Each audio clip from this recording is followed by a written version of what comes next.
Wesley asked if he could play in Group Three's campaign because he's been watching it and liking it, I suppose. But he'll be their sixth player if he does choose to join. Which, is probably about my max player limit that I like. 6 is comfortable. 7 is like, oh, we're doing this. And then 8's like, okay, let's just split the group up. So the Pathfinder game that I play at table was 12 people. Good 12 players, lord. excluding myself. It recently dropped down to 10. Now you guys have all the time to RP. Yep. Yeah, I don't think group 2 could function with more than 5 players just from the amount of RP that happens in this group. But we are live. I almost forgot I clicked that button. Anyways, everybody, welcome to the Ilderon Tales. This is Group 2, Pride and Prudence. We have this week James playing Ingolian, JD playing Tristan, Ramon playing Urkadurka Urkus. And Robert playing Roman Drake. And I will be controlling Brock Brooks tonight. When we last left off, you guys had just finished watching one of the craziest weddings of your life. Your bard, who never thought would settle down, and he still hasn't, got married. You guys met his sister, which you didn't know he had, and found out he was high nobility. After that whole fiasco, her wife rather, invited you guys to breakfast with her, and then you guys decided to celebrate the wedding. You staked out a tavern that you're supposed to be finding an assassin in, and trying to remember what happened that night at the tavern the first night. Oh yeah, you guys met Ingolian. He was losing at some cards, and then Career joined the table and was also losing at some cards. And they found commonality as they are both members of the Ruby Alliance. Afterwards, Career hired Ingolian to keep an eye on the party, as he seemed to have much more deductive reasoning and logic than anyone in the party combined. As always, Brock stumbled off and got into some trouble. Urkus bailed him out, and the party returned back to the manor, where Effie had not returned to yet. Meanwhile, Tristan and Jessica had a heart-to-heart. You guys are slowly chiseling away and revealing her storyline. And then the next day, you guys were all resigned to go and find the assassin. You went back to Sarchia, or Sarchos, I think was the name of the tavern. Or no, Sarursa. There we go. Yeah, to find was that guy that Group 1 took down. Oh yeah, he wasn't he? He's dead. That's unfortunate. He's super dead. Yeah. Really dead. We made sure of that. Who's dead? Some guy that Group 1 killed. Okay. Yeah, cult leader.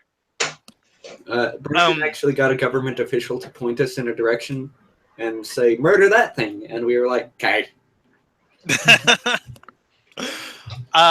And then you guys went to this tavern. You had a run-in with Lord Draylen Madison, which could have went very, very, very, very south. But luckily, Brock failed a couple saves and got charmed and decided, maybe this isn't a good idea. Much to Tristan's disappointment. Yeah. Then somebody tried putting some magical effects on Draylen, and he no longer felt safe and left the tavern, leaving you guys alone to hunt for the assassin. When you guys went up to the second floor, you saw the doppelganger you let free. He nodded politely to you guys, kind of letting you know that your mark was in front of you. And I think that's where we left off. You guys were looking in the direction of the table where a lone elven woman is sitting. She's dressed in a white dress, and she is watching the man who just walked by you leave. At this point, you guys pretty much have her cornered upstairs. What does everybody want to do? Brock is still charmed, by the way. Who's he charmed by? Draylen. Yeah. Draylen. Okay, so it doesn't actually have anything to do with this lady then. No. It does not, but I think he gave him some command to be pacified. To be pacified and afraid. I think it just lasts. I will double check though, but I'm still listening to what everybody wants to do. I think that was specific to Draylen, though, wasn't it? Like to be Yeah, be he afraid wanted of it. to leave the him charm alone. condition really only applies to the creature in question. Okay. Like I want to say that basically, Brock's I'm just looking super at how- super friendly towards Draylen for the duration. Now. And he has a slave. And he is a slave. That's Oh Yeah, yeah, we you have guys that new did get a slave. slave. I didn't roll up his stats. The guy is beautiful though. The charmed creature regards you as a friendly acquaintance. Yeah. Although it depends on whether it was charmed person or something bigger. But charm person doesn't allow you to issue commands to it. That would be more along the lines of like dominate person or something similar. So, what are all of our positions? I assume we're all upstairs right next to the door. Except That's for what I thought, but I wasn't sure if we tried to flank or if we were all just kind of derping around in a line.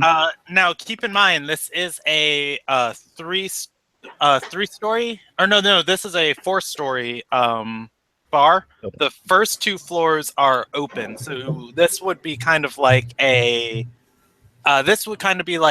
rafter situation where you can look down on like the entertainment happening on the first floor, but you have a little bit of privacy up here.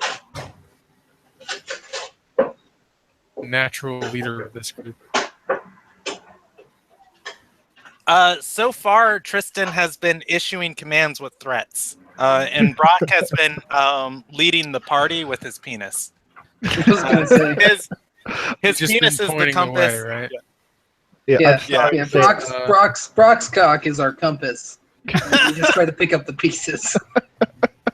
up his cock after it gets smashed in by whatever he points it towards. So we're looking to hire this assassin, right? No, we're looking to No, ask her what she did with the sage. Ah. Right? So the question would be, Well, who wants to take? Like we realize that there's really only one thing that assassins do with other things, right? Well, see, about You that. say that, but they found me in an assassin's den. Also, Brandon has already used assassins to do a lot of not assassin things. Well, Assassin's kind of a In general this term. group alone, not even mentioning the other groups. yeah, they are very, very, very good, very good mercenaries. They're more of the stealthy mercenaries, especially here. So they're mercenaries. Yeah. Yes, they're general purpose rogues, not assassins. Not strictly, anyway, but they're fine with I mean, assassinating Yeah, people. they can assassinate people if you pay them to. Like that's the top end of their job. But it's like hiring UPS Right. to like take a package next door. It's like, sure, we'll do that. Yeah, Right. it's easy. It's not like a guild of assassins so much as it's a guild of mercenaries who just happen to be able to assassinate people. Yeah. If Yes. that's what you want the mercenary to do. All right, well, I don't see any reason to hesitate. Tristan will open the door and walk inside. Okay. Once again, this is not a door. This is like an open table area. Okay, I you can open the table and walk in. All right. You are now fused with the wood. Your blood Okay. begins to clot in your lower body. Okay. I'm But no, I walk in and sit down at the table with the Elf lady. Bevelis? Say it again. Bevelis was her name, I think? Cadeem. Cadeem. Cadeem. Yeah, Revelus was the guy that was sitting with her, then left and walked away.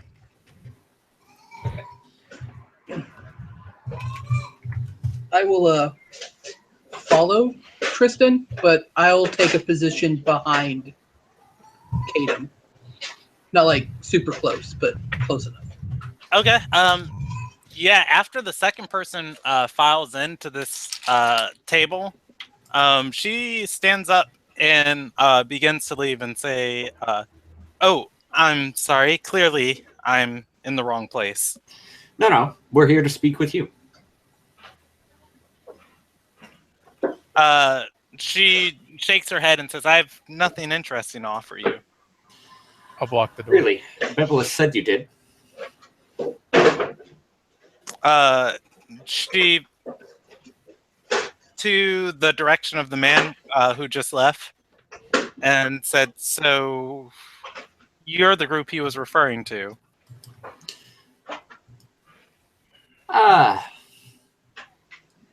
Depends on what he was Let referring me, to. And what he said let me about check these NPCs. No, it's that other group. All right. What was the sage's name? Alcindorus. Alcindorus. I checked my notes real quick. Tristan will say, "We've come to speak about matters of Alcindor."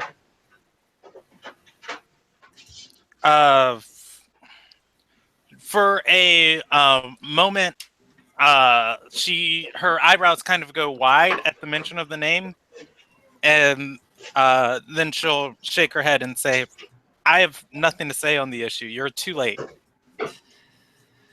Well, we'd only need a moment of your time. You see, we'd rather like to have him back. We're not interested in hiring you to do so. We'll do all the work ourselves. She nods and says, "I would like to have him back also, but I would rather gut him from belly to nasal." Naval? Navel, yeah, that thing. Okay. The navel is the belly. Well, as I understand it, Or belly to nose, there we go. as I understand it, you are a blade for hire. Is that correct? She shakes her head and says, "Not anymore. I'm done. I'm just trying to keep my head down." But you did have something to do with his disappearance, did you not? She looks at you and says, "I can't." Oh, well, hold on. Yeah, she says, "I can't help you." You can, you just won't. Yeah, it kind of feels like she's lying. Yeah. I'll on that roll an 9. insight on that one. On that 9. Well, 25. yeah, there you go. So, she is lying to me then? Yeah, it feels like she is. Okay. Let's see. I'm gonna stand up and say, I don't appreciate being lied to. I think you can help us. I think you're just currently unwilling to. She looks around. The light up here is dim.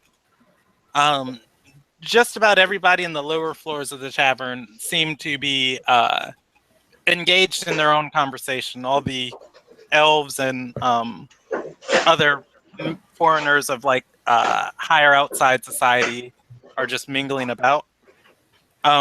Noticing she has some semblance of privacy up here, the doppelganger's face begins to warp and shape.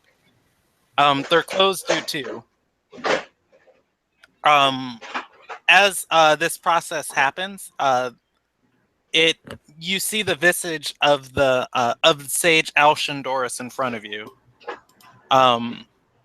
She, or rather, it says, "Yes, I took your sage. I kidnapped him. I had plans of my own for him. Happened. her body begins to warp again into a man wearing a red and silver cloak, and you can't really see her face or its face through the hood. Even trying to look, it just kind of looks bland. Then it says, "I was attacked. I ran.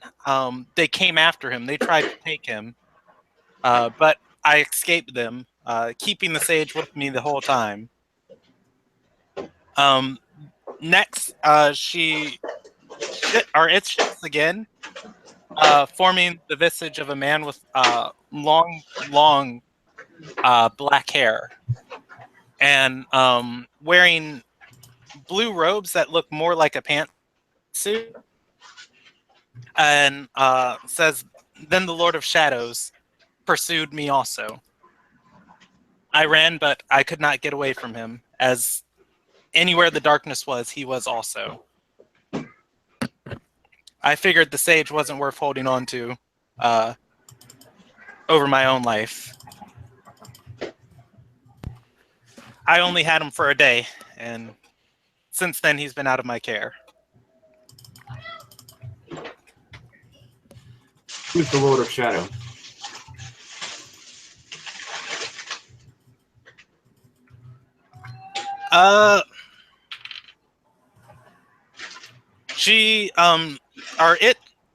It shifts back into its elven form and begins shaking its head. It says, "I'd rather not say his name.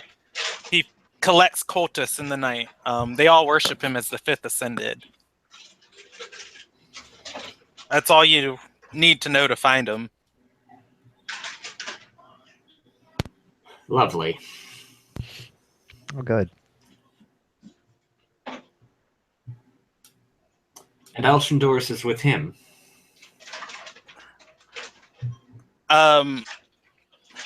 She says I was hired by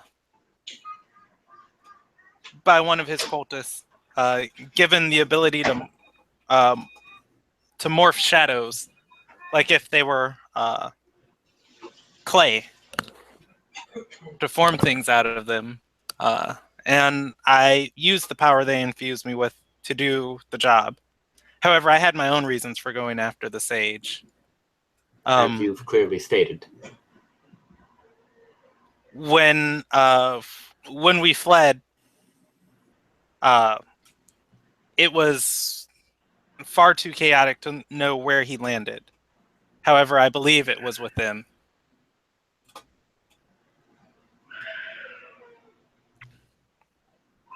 Very well. Where did you said flee you were to? hired with them, but you intended to eviscerate the sage. Is that correct? She nods and says, he burned down the refuge that outsiders like me found here in Ardor. I could not forgive him. So many lives were lost. Because you, of course, are blameless. You have taken no such lives. She nods and says, "I do so for a living. I put my skills to work, and those who hire me do so. One contract, So one you're kill." better than the sage. Because you do it for money instead of... She's not upset For at whatever his reasons, actions. the She's just sages. upset at his amateurness. She shakes her head and says, the people I'm hired to take out, the people I killed, they're people worthy of fighting. However, the people that died in that fire at that temple, I would never accept a contract to kill them. Oh, so you're a mercenary with a heart of gold. How nice. She nods and says, "Is that a sin?" Tristan will shake his head and say, "We're done here." All right. Do you guys leave or? I want to ask her if she can give us, like, point us in any direction leading us to Lord of Shadow, anything at all. Let's see. Hold on. I'm going to move us over.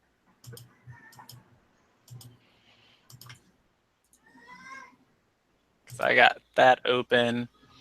Oh, by the way, James, the NPC you guys are talking to referenced an event that happened in that document. The sage you guys are investigating was involved in some pretty shady things. Like burning down a temple. Yes. Anyways, let's see. And what does Urkus ask her? I just ask if she could have anything, know anything that can point us in the direction of the Lord of Shadows. She says, we were when we left his manor. I was moving him through Maiden's Watch Bridge, and when we outran the robe figures, that's when the cultists attacked.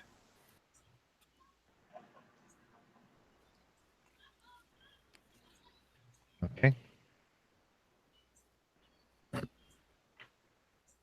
That's all. That's all I wanted to know. Anything pointing us in the direction. Is anybody else?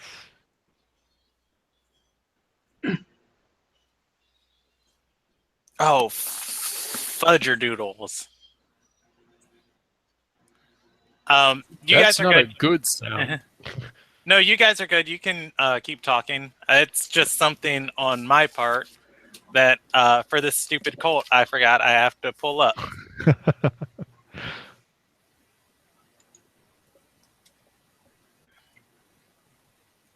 Okay, that's all I had to say. I guess I'll follow the rest if they're leaving. All right, you guys leave her? Yeah, that sounds about what we're doing. All right, that is nice.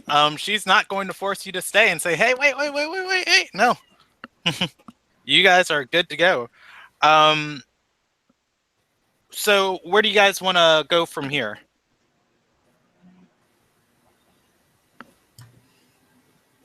I'll turn to Urkus once we're outside and say, "I assume you stayed behind and gathered further information?" Yes, all I got from her was where she last left the sage. Very good. I would have stayed, but information extraction is not one of my strong suits, I've come to realize. We could have asked Brock, but it did take the form of a female. I was just say Brock is he looks kind of high right now. In the Eyes are a bit glazed over. Is it due to the charm, or was it a really sexy doppelganger? Yes. Both?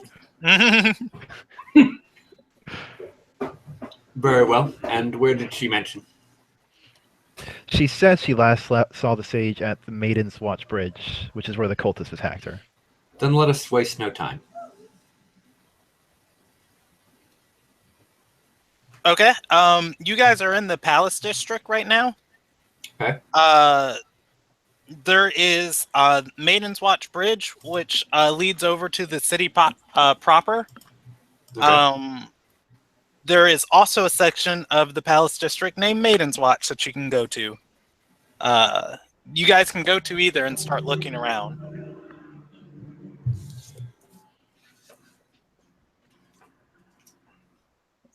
Do you guys want to head to the bridge, or you want to head to the part that's in the Palace District?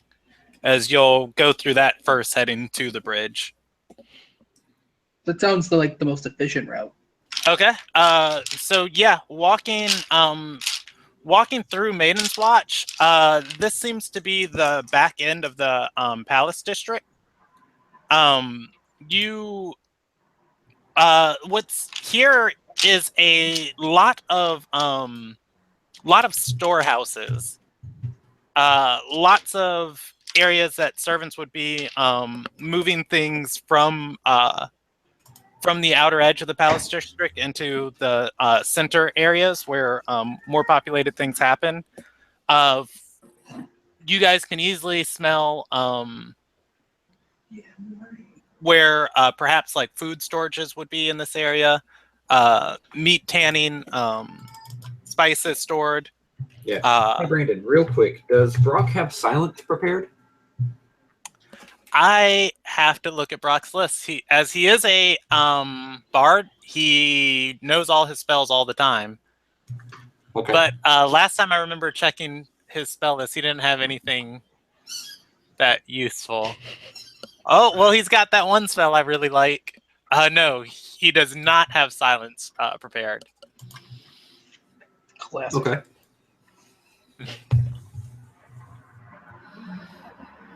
As we move along, I would like to target myself, Rahman, and James. What's your character's name again? Ingolian, And his class is rogue. okay. Melee or ranged rogue? Both. And don't Both we still pretty technically? intermittently. Okay. In that case, I'm going to target myself, Rahman, and Ingolian with aid. All of our current and maximum hit points increase by 5 for the next 8 hours. Nice. Sweet. All right. Don't you technically what? Ramon? Oh, I'll say, don't we still have Elias with us too? Elias is not with you. Okay. Did we He bring did not. Jessica? Yeah, he did not come with you this morning. I'm pretty sure you guys did bring Jessica. Well, you can never And tell. a slave. It's like- Oh yeah, you guys We have have a brought slave. slave. Oh man, he's not Should I, combat ready. Should I like take it back to the manor or something? I mean, the guy's literally wearing a loincloth. I mean, he's in nice slave gear. He's got probably good burlap. It is nice slave gear. Burlap, It's a man. leather That's, loincloth. that's top of the line right there. It's a bedazzled loincloth. He's in the Princess Leia slave costume. It's just a bedazzled codpiece. Man, what was this dude's name? Aaron? Something like that. Arn? Oren? Okay, I let feel me like write. that's close. Let me write this down because you guys are never supposed to have Actually more get than him. like one fleeting interaction with him. Yeah. If you guys don't know so far, logging is not the only way Draylen Madison makes money. Well, I guess wood is. It's Never funny, mind. it's sexual innuendo.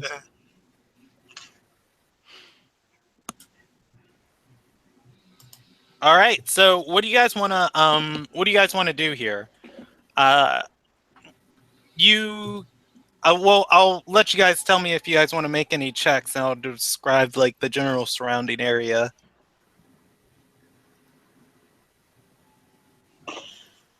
Well, I mean, since he's not battle ready, should we just send him back to career at the manor?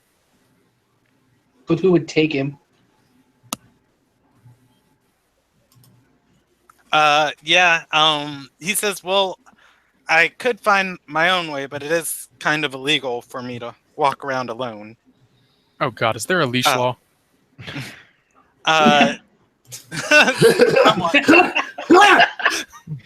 Jessica volunteers.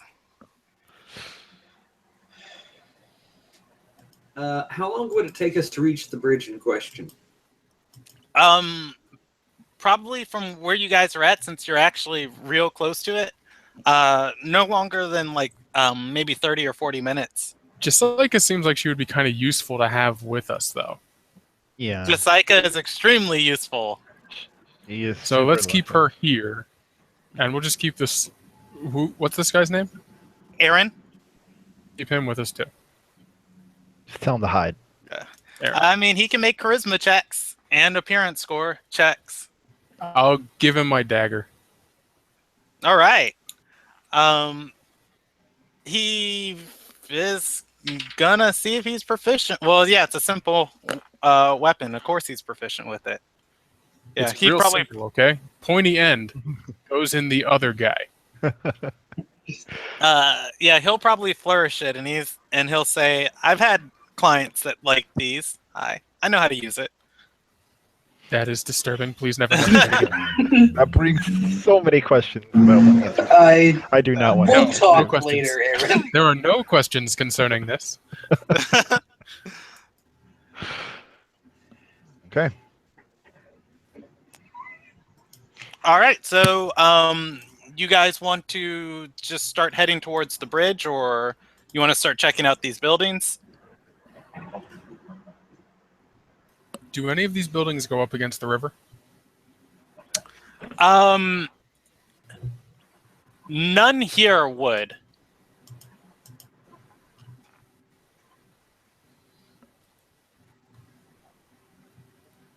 Well, I mean, we're here. Might as well check out the buildings.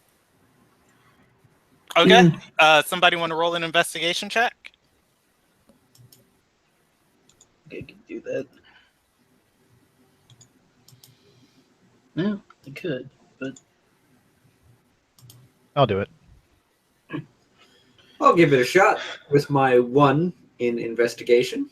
I got believe a- it. I was like, I have a I got a- 0, so I got a 12. I did too. And I have a 5 in investigation. All right, look at you guys. got You it, guys too. are beautiful. Yeah, so you guys just kind of keep your eyes peeled, just inspecting as you go along, chatting about. The one thing you guys notice that's really kind of out of place is you are right on the edge of that's a car. You guys are right on the edge of the Palace District, which is like still is probably one of the nicest places in this country. But you see probably every about 5 minutes of walking, you see a beggar shambling through in a probably opposite direction of you guys. the same beggar or just like Yes, the same in beggar. general beggars. No, I'm kidding. You see a different beggar. They're different beggars, but They're the Baker Street irregulars. yeah. They're they seem to be going someplace with purpose. And Roman would kind of point this out. He'd be the one that notices it. Oh In man. this city, is there a court of miracles? What do you mean by a court of miracles? Sorry, Victor Hugo, The Hunchback of Notre Dame. The court of miracles is where all of the Yeah, Oh, I know what you're talking about. I just see watched that beggars the and other stuff. month. You guys, or do they have it in the Disney one? I don't think anybody here is poor enough to know that. Am I roguish enough to know that? You can try and talk to one of the beggars. Certainly. I'll just talk to the next one we pass. Okay. Excuse me, sir. You seem to be the 6th beggar we've seen going through this road. Where are you going? He points in a direction and says, "Oh, one of the magnate's food houses. It's overflowing in this district. Me chum said they're giving away food." Out of character question, are the magnates around here known to be ridiculously generous? The celestial magnate is kind of the sovereign ruler here. So, no. He is a warrior risen to power. Not generous, but definitely fair. So not out of the question for if he had extra food that he would give it away to the poor. Yeah. However, he wouldn't have anything to do with these storehouses here. Because you are in a city that houses a god. Is this road on their, like, is it reasonable that this would be their route to the magnate's house? Or is the magnate's house like behind them? This would be en route to it. As you guys are kind of wedged between the palace district and heading towards the city proper, where the sage's house is. The sage's house is actually near Maiden's Watch Bridge. So. Okay. Then I'll wish him luck and continue on my way.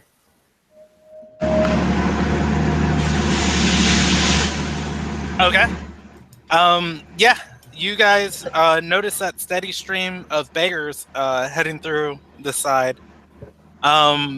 Anybody actively paying attention to it now can do a perception check, looking at the next one they see, or another investigation check, or you guys can head towards the bridge. Or more important question, do any of us want free food?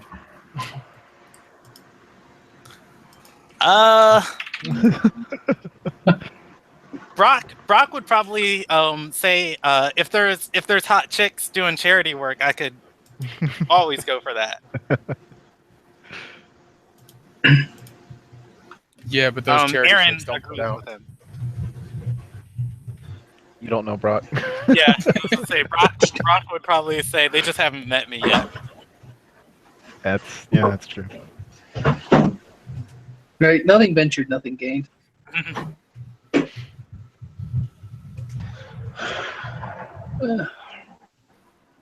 Guys, go ahead and give me a decision.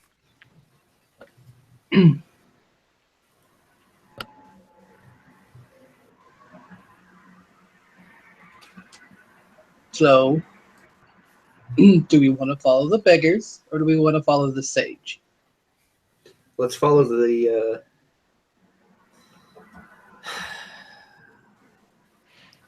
I mean, the beggars seem like an interesting side quest, but I was just told to keep an eye on you guys. And this is the first lead we've had on the sage in a while. Let's follow the sage. Okay. You guys, and this is something you haven't had to experience yet, James.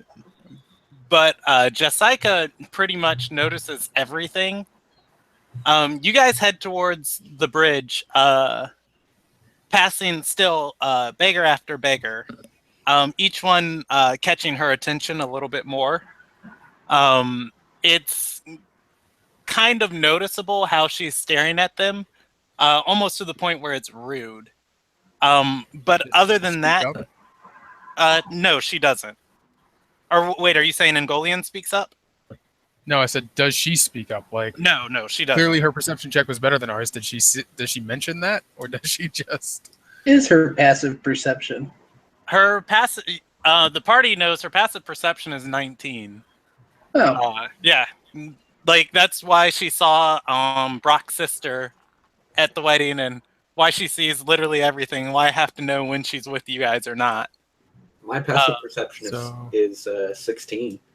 So would I notice anything in particular? I was like, mine's 15, but since I took observant as a feat, I have a 20.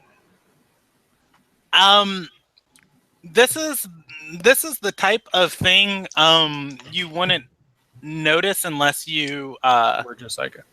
You're doing an active check. It's the type of thing you wouldn't notice unless you actively studied them. With your passive perception, you do notice some of them walk funny. Okay. With that.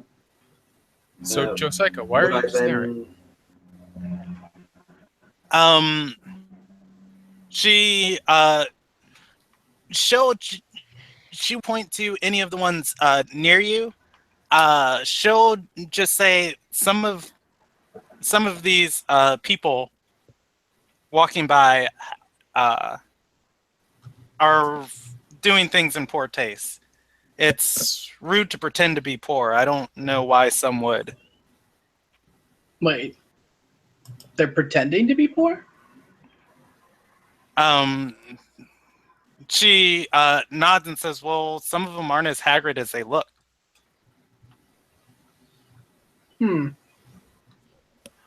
Only because she rolled a 25 on a perception check, because just why? Sure. So she rolls. Yeah. Intended. You guys would definitely notice some of them like staggering with a little extra desperation in their step.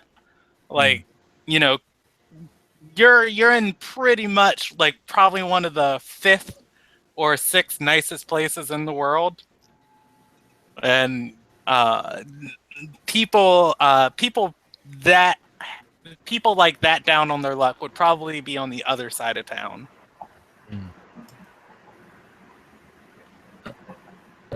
That's a little strange. Come to think of But it. is it strange enough for us to care? Well, I feel like it screams cult. I don't. Thinking You through had the to say logical cult, didn't reasons you, that Dolian? rich people would dress as poor people.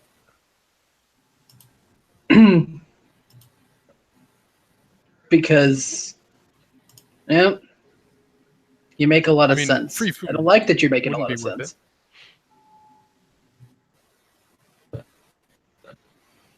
Of course, it could be nothing. It could just be like a purple herring or whatever that statement is. I think I've seen one of those before.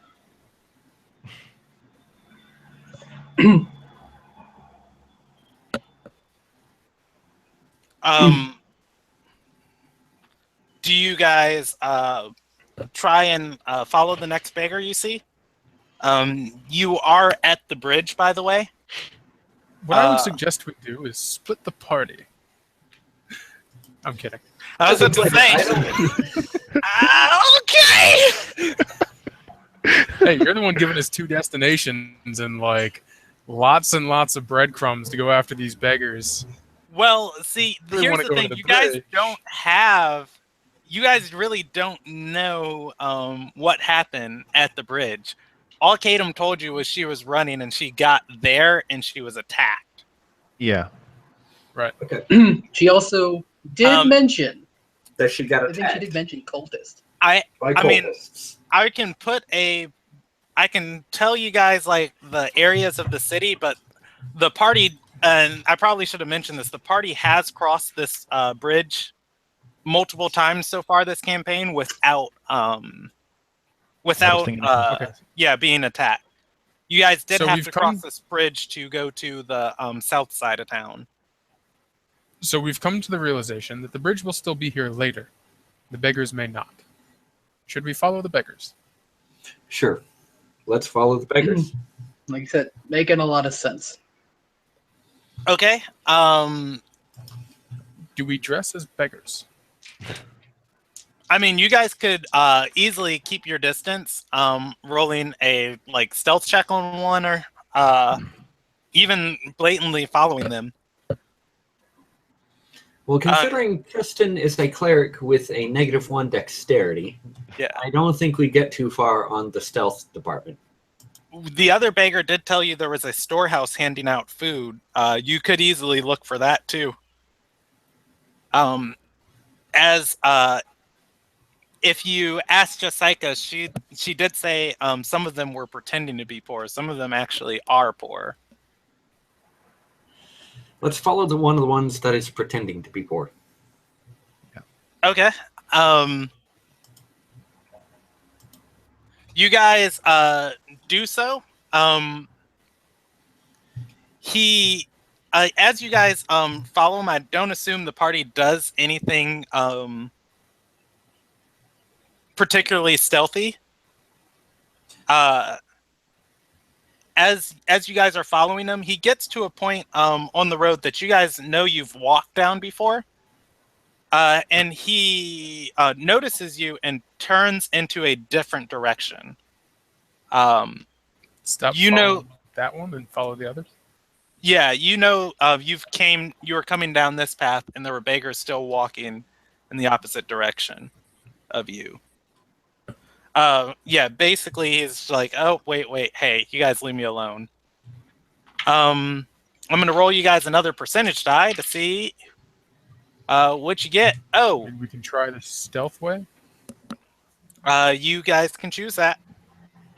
I like There stealth. are what, 7 of you? Yeah. I mean, I rolled really well on it. I don't know what everybody else is going to do. Yeah, let me try. See what I get. 20. Check that out. 18. Yeah, Tristan just like starts stealthing, like he's like, hold on, wait. Puts a little bit of oil on his armor. There you go. Yeah, let me roll Jessica, Brock, and Aaron. It's gonna be Brock.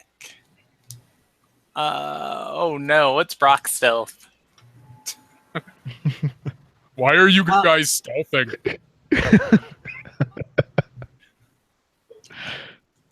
Yeah, Brock would be more interested in just like finding the hot chicks. Yeah, so Brock's gonna cast invisibility on himself.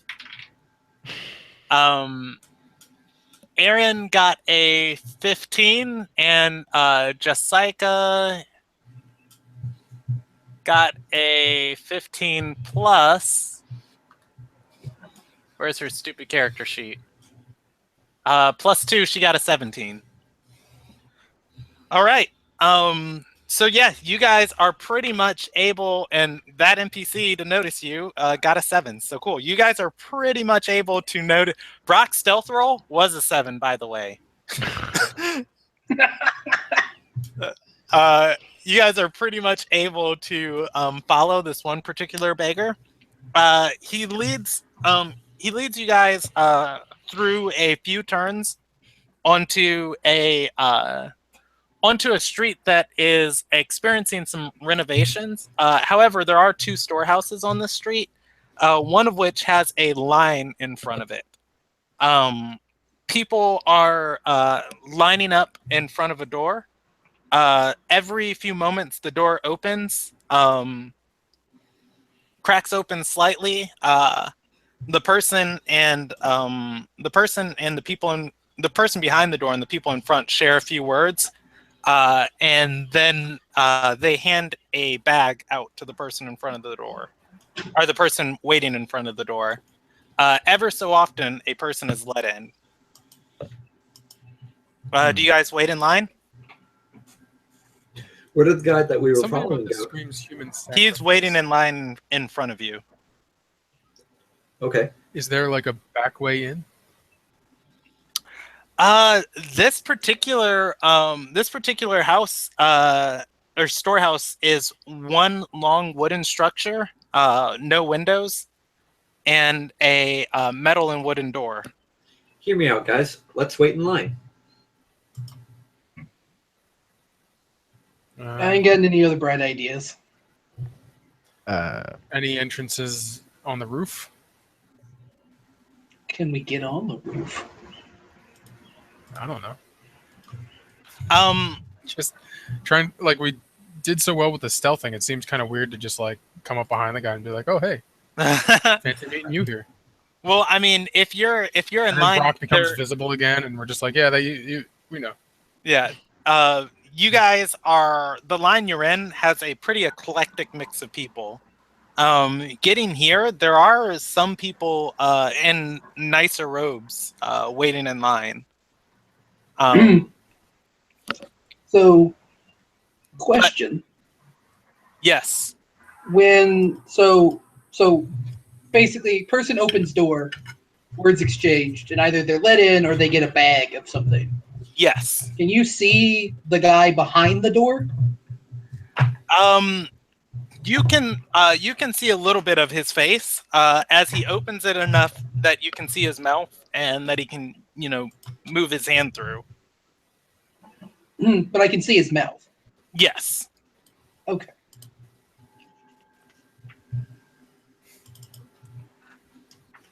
Bag is full of rocks. The rocks have writing on them. You read the rock and it says, "I prepared explosive runes today."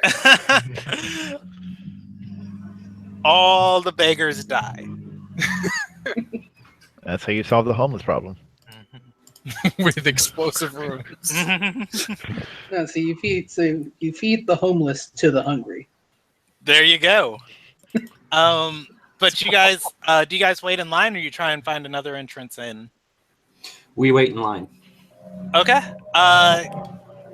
The line is moving pretty slowly. It takes a good 15 minutes or so before you're finally to the front of the line. The three Faster people. than most amusement rides and TSA checks. Yeah. The people in front of you, though, each of them go one at a time, and it is now your guys' turn. Who's ever in front of the party? So far, no one's approached the door more than one person at a time. So whoever wants to go first can. Okay. What about the guy in front of us? Was he let in or given food? Let us see. And let's roll him a knowledge check. He was let in. Okay. Tristan will walk up to the door and knock. Okay. If Tristan is going up to the door, it's reasonable to say Jessica would be second in line, as she's normally at his side. Yeah, knocking. The door opens, and it doesn't open completely. It opens just enough so that you can see the face of a man, and he leans over and says, "The supplies are many. Your presence is not needed." One moment. Let's see. I'm just fiddling with a couple of things real quick on my sheet. Okay. Let me double check on gust of wind. Let's see. Oh, this is going to end well. I'm going to cast gust of wind at the door and the guy in front of the door. Okay. That guy needs to make a strength saving throw, DC 15, or be blown 15 feet away from the door. Okay. Hold on. Reading it real quick. And is that blast wide enough to affect the doors, like knock them open? See, technically, it says at the start of the creature's turn, but I would imagine that as soon as I cast it, it also would be affected. At the very least, the door would be affected, I would imagine. Okay. He makes that save. Okay. What about the door? Does it slap him in the face? The door seems to be on a chain. You hear Okay. a chink as it's like pushing against the chain that's holding the door to the wall. Okay. Can I look at Jessica and say, break the chain? You God. can. She runs forward, and as she does, the man makes a strength check against the door and pushes it closed. Beating the Jessica, DC 15? Well, he already beat your strength check, so this is an action on his turn. Okay. Jessica still runs up, and she's gonna just try and drop kick the door. Okay. Does she gain velocity from my gust of wind? You know what? She will, and she'll attack it with advantage. And it's a door, and it can't run from her. However, she also only rolls her monk die for damage. And she's also a tiny little thing. She's able to deal 5 points of damage to the door. She slams against it, falling to the ground. The door doesn't seem to budge. Is the door locked now? You can try it, presumably so. Door made of wood. Wood and metal.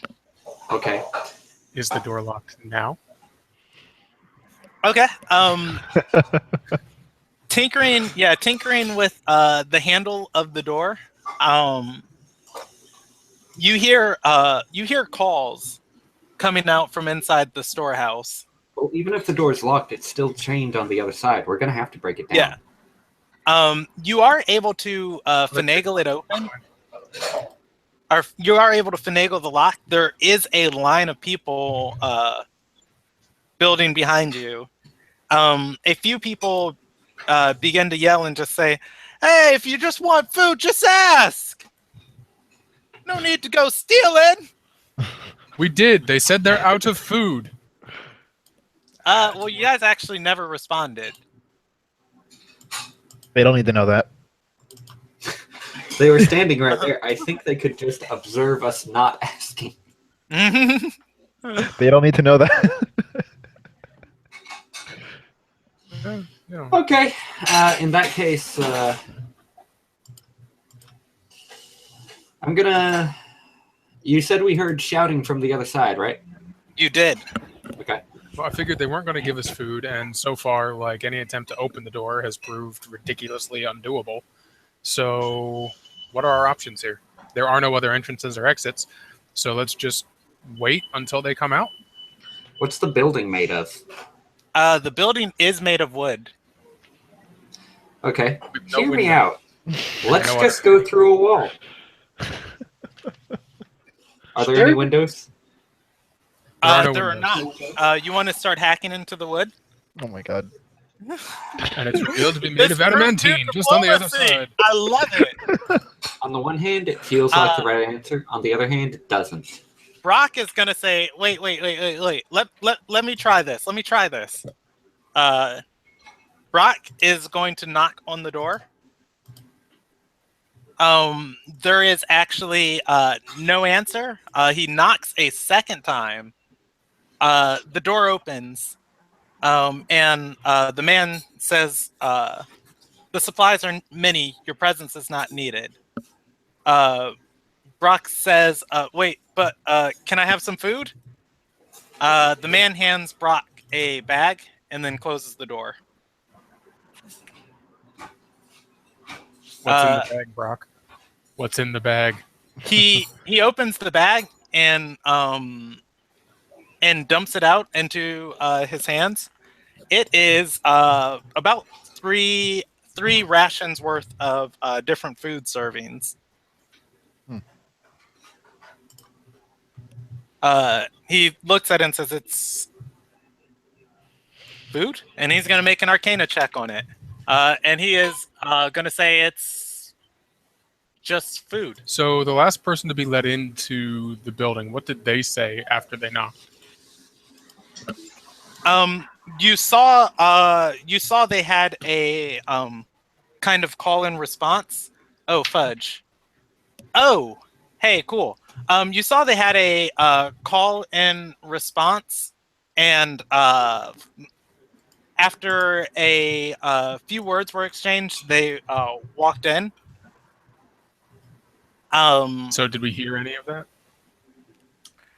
If anybody was trying to actively listen, you can roll me a retroactive listen check, but however, these conversations that happen are pretty quiet as the man just opens the door and it's just, "Go away, your presence isn't needed." And he closed, like, that's the level. So they Of wouldn't the have end of the overheard our conversation. conversation with them. Yeah. I mean, you guys know what he said because Brock was right there to tell you. I'm but I mean, the guessing people the in the- group would move aside Yeah. as you guys try and figure out a way in. All right. And listen for the next person who gets let in. All for bashing the door down. Yeah, as you guys move You'd have better aside, luck with the wall at this point. even despite probably. your Let's despite just go back to the manor and like get drunk. What Yeah, are we there you doing go. here? This has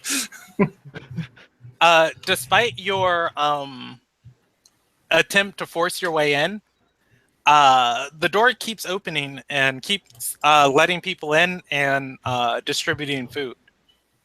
so listening for what the people were saying who were being let in? What did they say? Go ahead and roll me a perception check. Yeah, that ended well. Yeah. Anybody else want to try to listen? I got a 16. Hey. Oh. Hey. Okay. And then there's those two. I hear things good. They tell me I'm observant. You hear the you hear an exchange go back and forth, and I got the whole thing in my phone, but my phone is somewhere else. The first part you hear is the supplies are many. Your presence is not needed. You hear one person. Urkus hears one person say, and this person's dressed in a nice robe. They say, "But I hunger, and you have so much." The man behind the door then says, "Well, then take this and hunger no more," as he hands him food. The next person that comes in, the man opens the door and says the same exact thing. Your presence, or the supplies are many. Your presence is not needed. The man simply says, "But I hunger," and the man opens the door and lets him in.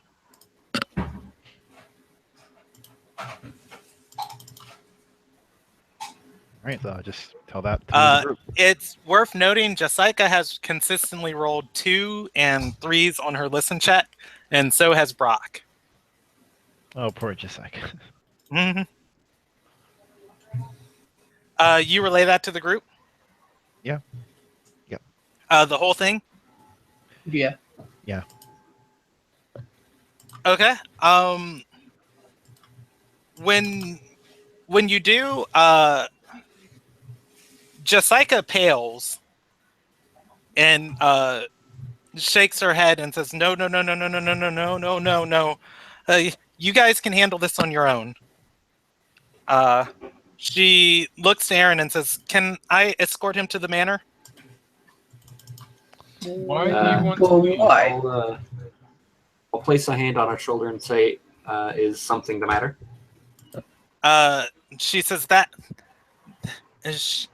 She turns to Urkus and says, "Say it again. I've heard that before."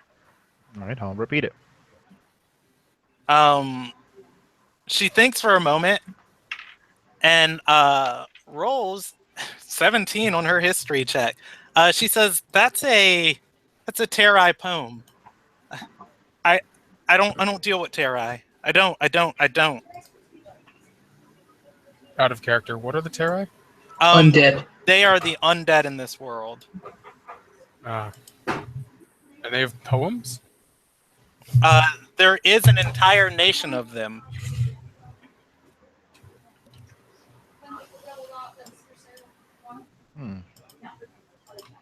Wait, isn't Jessica undead? She is No, not. that's Effie. She is a fire spawn. She is basically a dragonborn. She is the daughter of somebody who walked out of a giant fire. Okay. Or actually, I'm sorry. Jessica walked out of a giant fire.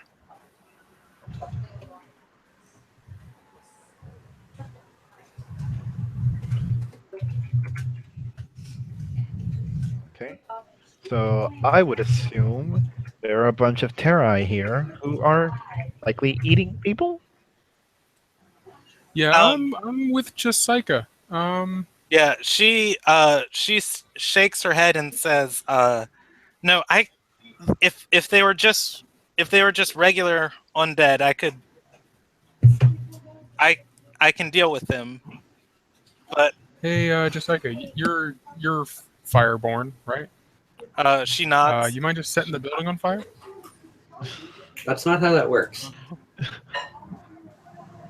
Did she not have flame powers? I actually never did pick her. Never did pick her color. Let me roll that real quick. Fire spawn uses water. Well, It's super effective. I picked her faith, but not her. Let's see, dragon born. Let's see. There's 1, 2, 3, 4, 5, 6, 7, 8, 9, 10, 11 of them. So I'm gonna roll a d12 and re-roll on a 12. 5.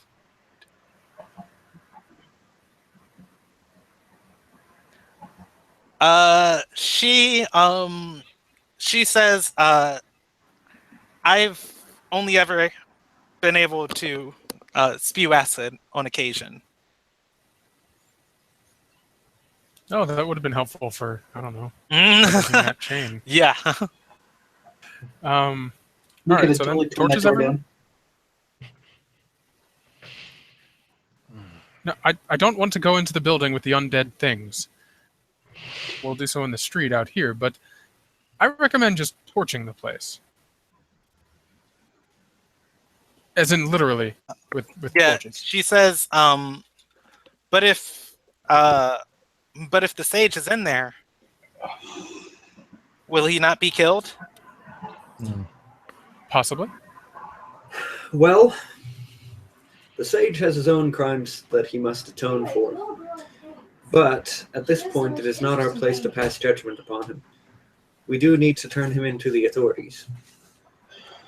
So how old is the little girl now? Jessica nods and says, well, do you need me for this one?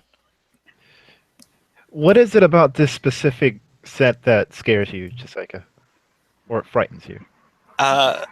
She says that's a poem from the written by the Undying Queen from Galkin.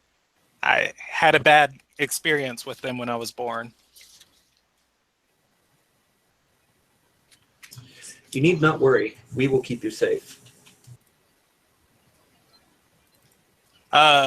She nods and says, I have no doubt about that. They like to sacrifice my kind. An understandable fear, then. But it is a virtue to face one's fear without hesitation. That She's Apparently, they like courage. she's gonna roll. Apparently, this type likes to sacrifice all kinds. Yeah, she's gonna roll a wisdom check or a wisdom save against fear, and she's gonna get a 16, and she's gonna just take a few deep breaths, and she's just gonna say, "You're not gonna die again. You're not gonna die again. You're not gonna die again." And after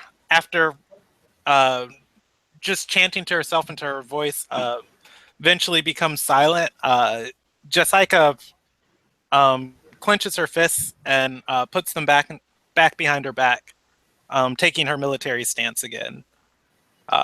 Once again, looking calm and expressionless.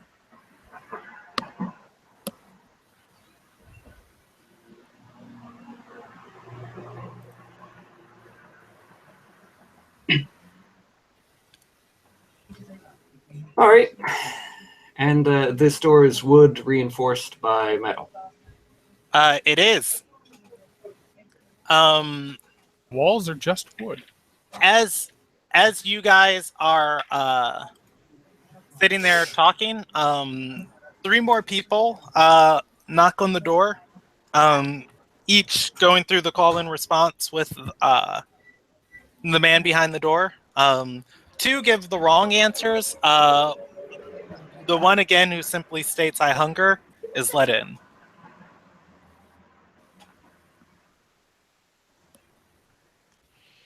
Okay.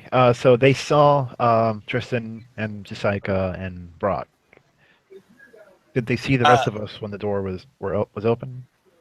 I mean, they looked at you guys, but They just so saw far us they behind haven't. them. Yeah, they haven't really been discriminating against who enters and who doesn't.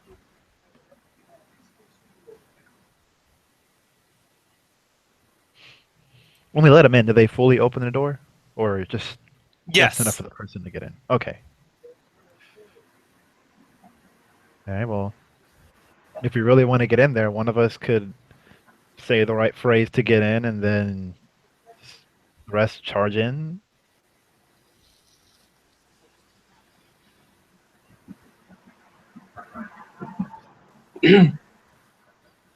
But do we want to cause a ruckus? Like, we really want to go in there? Yeah, Jessica's going to say, I'm not against fleeing. No. I'm also not against fighting. She'll look at Tristan and she'll say, I can do this.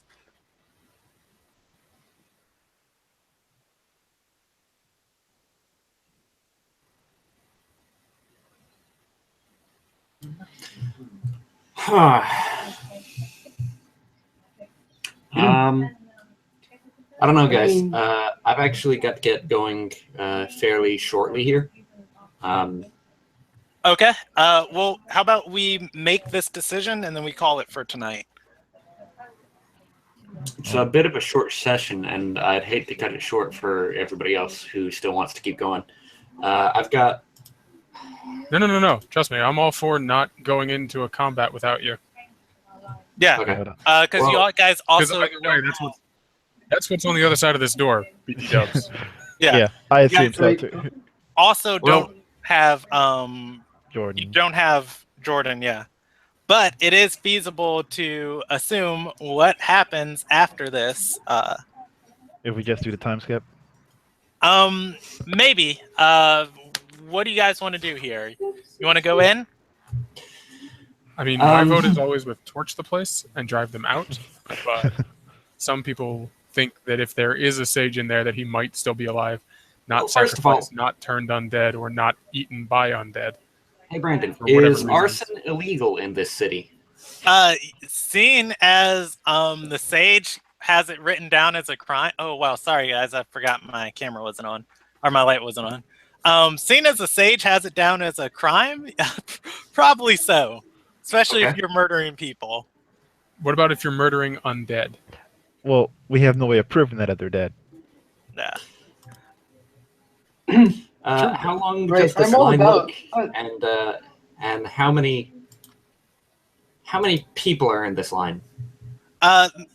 Since you guys have been over here talking, probably about 8 or so people have shuffled through the line. It's probably about 15 people long right now. I mean, all those people are dead anyway. I just had a thought. Have we seen anybody leave? You haven't. Yeah. All dead. Okay. In that case, Another person is let inside. okay. In that case, I'm just gonna say screw it and attempt to knock the door down by ramming my shoulder into it. I mean, so far they opened the door to everybody who's knocked. Okay. That's in a that case, I'm reasonable about to thing say, if we want to assume force our way get in, on a 2 on an intellect Okay. check. all right. In that case, let me take a step back. I'm gonna go knock on the door, and then the moment that it opens, I'm gonna swing my warhammer at where I saw the chain. We could have just. We could We'll just. just say the Like, password. Marcus is half just like, of us. it's a poem. All you have to do is say, Right. okay. So yeah, Tristan knocks. The man opens the door and says, "The supplies are many. You're ah!" You can roll an attack roll at that chain, man. Okay. Let's see. Do I want to blow inspiration on this? No, Okay. because it's just going to be Probably not. bolted down with like adamantine bolts or something. All right. That's going to be 16 on the attack roll with 11 bludgeoning damage. Okay. Yeah, you smash against that chain. you see pieces of it. You see pieces of it fracture as like the links kind of bend. However, they bend in a point where they're still holding, even though they're broken apart. The chain is bloodied. Okay. And the screws that set it into the wall hold firm.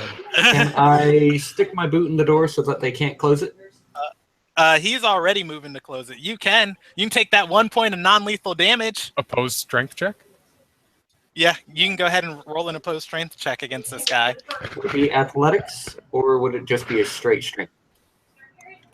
You can do it as athletics if you'd like. I just dropped my d20. Okay. I do wish to do it as athletics because I have a stone of good luck, which gives me +1 on skills, and I'm proficient in athletics. All right. That's a 9. Oh my God, he beat you! He rolled a 10. I thought for sure you had that door, man. Is aid another thing? Yes, it is. It's the You know what help else is a thing? Bardic inspiration. Yeah, Tristan would tell you, or Brock would tell you to push better. You gain a bardic inspiration die you can use on your next athletics check. He pushes the door back. Okay. But my boot is in the way, right? Yes. You're gonna take 1 point of lethal crushing damage from your boot being there. Okay. Congratulations. It is a metal boot. So anyway, I'm going to on my next turn make another athletics check to force the door open. Okay. He's nearly got it closed at this point. However, the lock seems broken on it. Yeah, my boot's in the way, so I don't see how he can close it. Your rogue pretty much finagled the tumblers to like stick open in it. I'm not even gonna lie. I rolled a 3 this time, so this is another one of those. This is another one of Tristan can fail on that one. Let's go. 16. Yeah, you're able to force open the door. Okay. Does the chain come apart as I open it, or does the chain stick? The chain tugs against the wall. However, you did beat him in the door. You could reasonably let go and try and swing your hammer one more time. Doing that, though, it would be if you damage the chain enough to break it, you could probably have the rest of your party just push the door open. Okay. I will do so then. Okay, roll me some damage against the chain. It can't run from you. 5 bludgeoning. That is enough. The chain, the final fractures of the chain break. The man, however, gets back up and runs to close the door again. Okay. I tell the group, we're in. Let's go. All right. Yeah, you guys are able to easily overpower this one man. And I say to Arnon, who's the last person to move into the doorway? Probably me. Okay. Let me look up something real quick.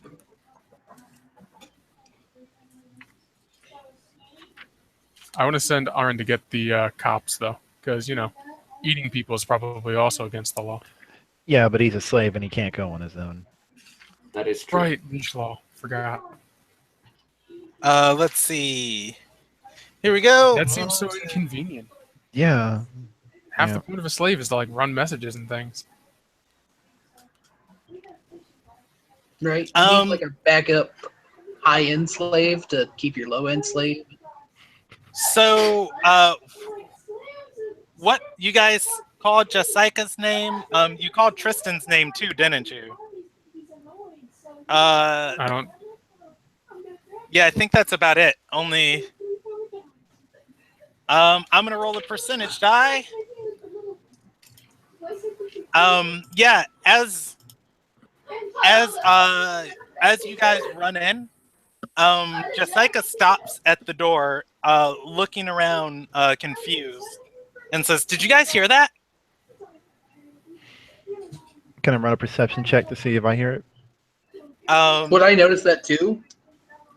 You can. I However, nothing. yeah, you guys would hear nothing, regardless of that perception check. Jessica would be like looking around intensely studying the area and said, there were voices. There was a voice in my head. Well, that's Not good. odd. All right, let's. She looks at the man on the ground and says, or she continues to look around and looks at the man on the ground and says, "Do I have to?" Thanks for happening when you wake me up. I'm going to place a hand on Jessica's shoulder and say, "Look at me. Focus on me." She does so. Okay. I ask her, "What is the voice telling you?" They told me to kill him, pointing to the man who is now huddling against some boxes in the corner. The boxes themselves have bags on top of them, presumably the bags of food he's handing out. He looks afraid. Okay. Can we inspect that guy? Does he look like he's TRI? You can. He does not. Doesn't Tristan have a feat or something for this? What do you mean? Oh no, I'm sorry. That's paladins with detect good and evil, or they have divine sense. That's it. Never mind. Yeah. I'm gonna wander over to the man and pull him to his feet and say, "Why are you groveling?" He said, "Look. I ain't never had nothing. They gave me a place to live. They told me what to do. They cast some spells on me, and I just hand out food and I let the people in that know what to say." Who are they? He points to one of the doors in the back of the room, and he says, "It goes downstairs. There's a basement. It's a den. Look, I just don't kill me. I'm sorry." I'm not going to kill you as long as you give me straight answers. Stop talking and let me ask questions. You will answer to the point of all of your knowledge, to the point of the question, all right? You'll mention relevant information if you think it is relevant. He yells, "I'm trying!" Jessica at this point, too, begins looking around, almost crazed.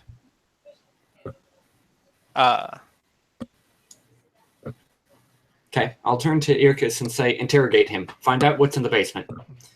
Okay. I'll walk over to Jessica and place both hands on her shoulders, and I'll tell her, "Okay, look at me. Breathe. Calm down for a moment. You're all right." She says to you, looking a little frightened, she said, they say they're real. They say just kill him and it'll be okay. I don't know where it's coming from." You're going to be okay. And we're not going to kill that man. Not unless he tries something. All right?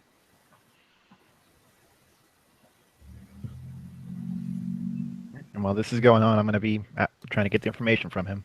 Okay, what do you ask him? I'll ask him, just tell us what is exactly in the basement. Tell us everything you can.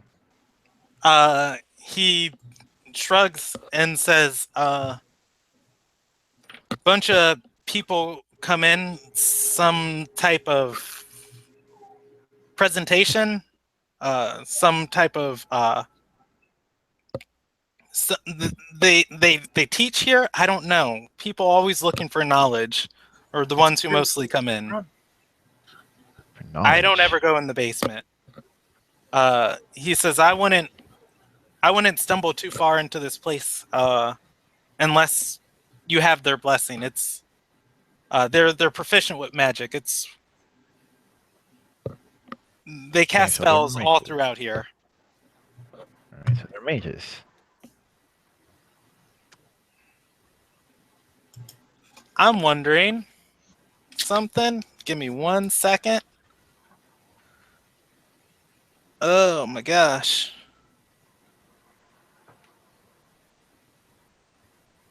Oh, I'm sorry. You guys can go ahead. Um,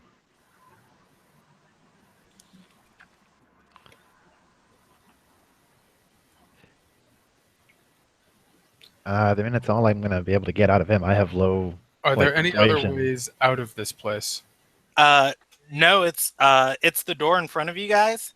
Have you ever seen anyone leave? Oh, you're asking him? Yeah. Yeah, he's asking the guy. He says there are tunnels downstairs. I saw them once when they brought me here, and when I was given my job, they cast spells on me, and I just watched this door. Have you ever seen anyone leave this door? He shakes his head.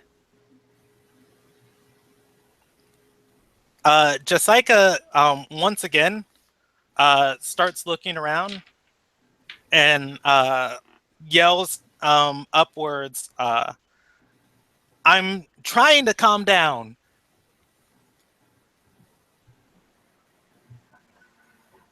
I don't know how you guys do things, but yelling in an area that we've infiltrated might not necessarily be the most opportunistic thing to do. Jessica walks back to a corner with her back against the wall and keeps looking around and says, somebody's watching us. Somebody's watching me. He did say they cast spells all over the place. Yes, and I assume that someone is communicating with her telepathically and trying to convince her to kill our hostage before he reveals too much information. She says, the voice says, if we kill him, they can help us. Is the voice male or female? She says male. Very well. Mr. Voice, are you undead?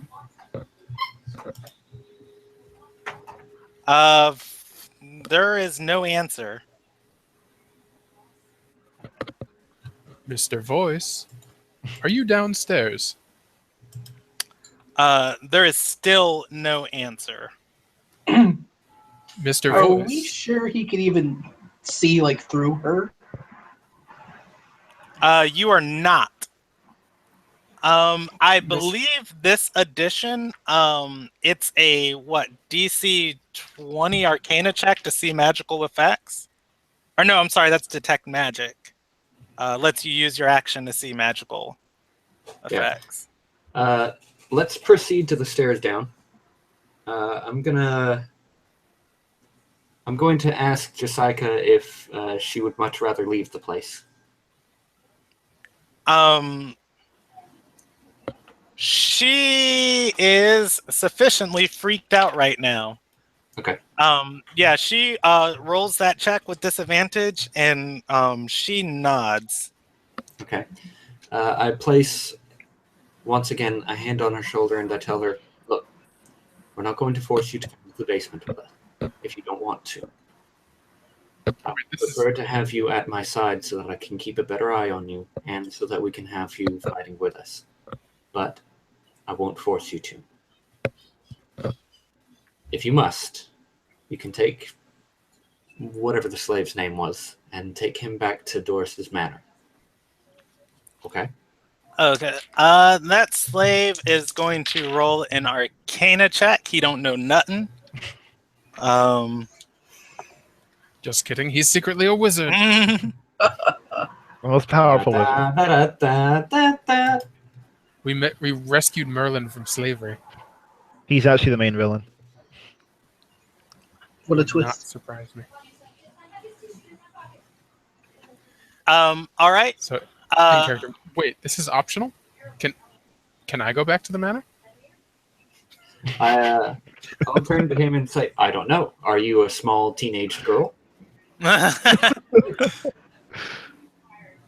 Are you guys going to let Jessica step outside? I To ambush and, whatever. After all, assuming that the tunnels lead outside, I assume that we are by now surrounded. we'll open the door and see what's outside. There's a line outside. A man walks up to you and says, "I'm hungry." And I'll throw the door open and say, everybody is welcome to take what they want. Okay. And the people carry us away. Yeah, just people are going to start walking towards the door. And you guys have already resolved to let Jessica go with Aaron? Yep.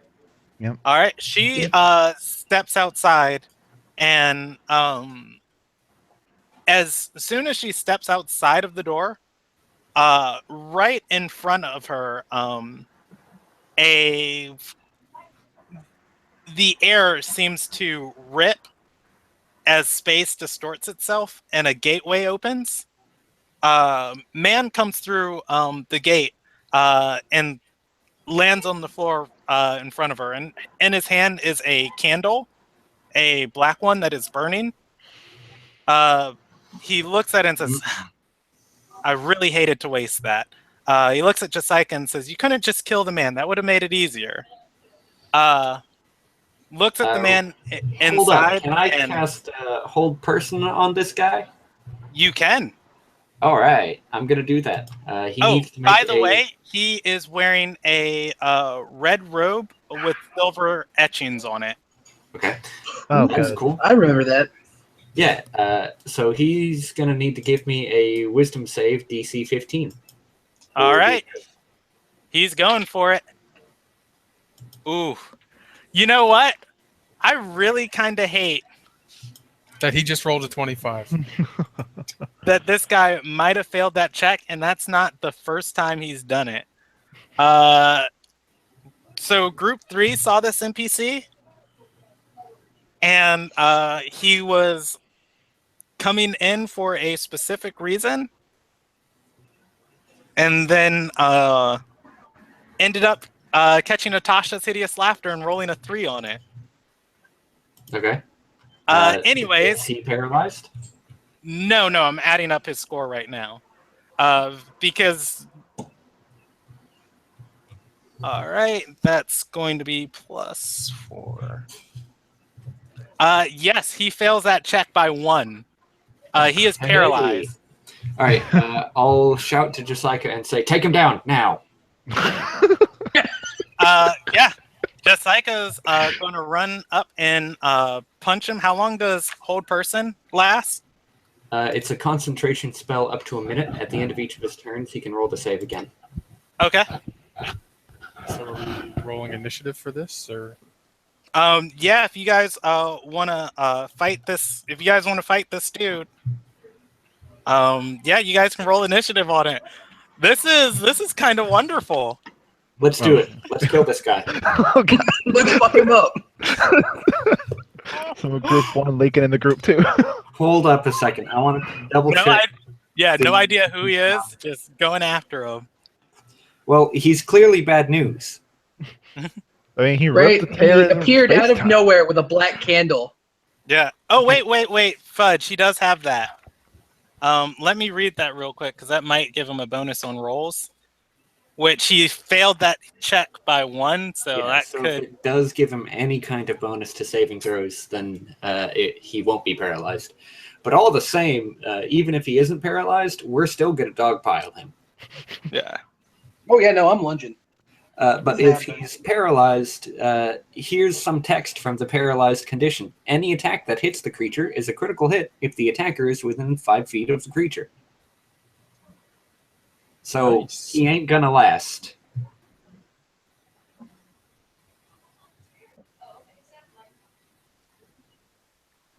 We end up killing the one person that could save the world. Well, are we trying to kill him, or are we trying to knock him on? Sorry, he has advantage on saving throws. He succeeds. Tell me he rolled lower. No, he succeeds Please. on that second one. He rolled a 12 on that second one. Okay. So, anyways, yeah, he succeeds that. The candle is still burning in his hand, by the way. Okay. Well, Tristan, having never seen such a candle, will ignore it. Okay. And we are playing with some homebrewed items, by the way, James. I'm assuming it's like a Babylon candle from Stardust.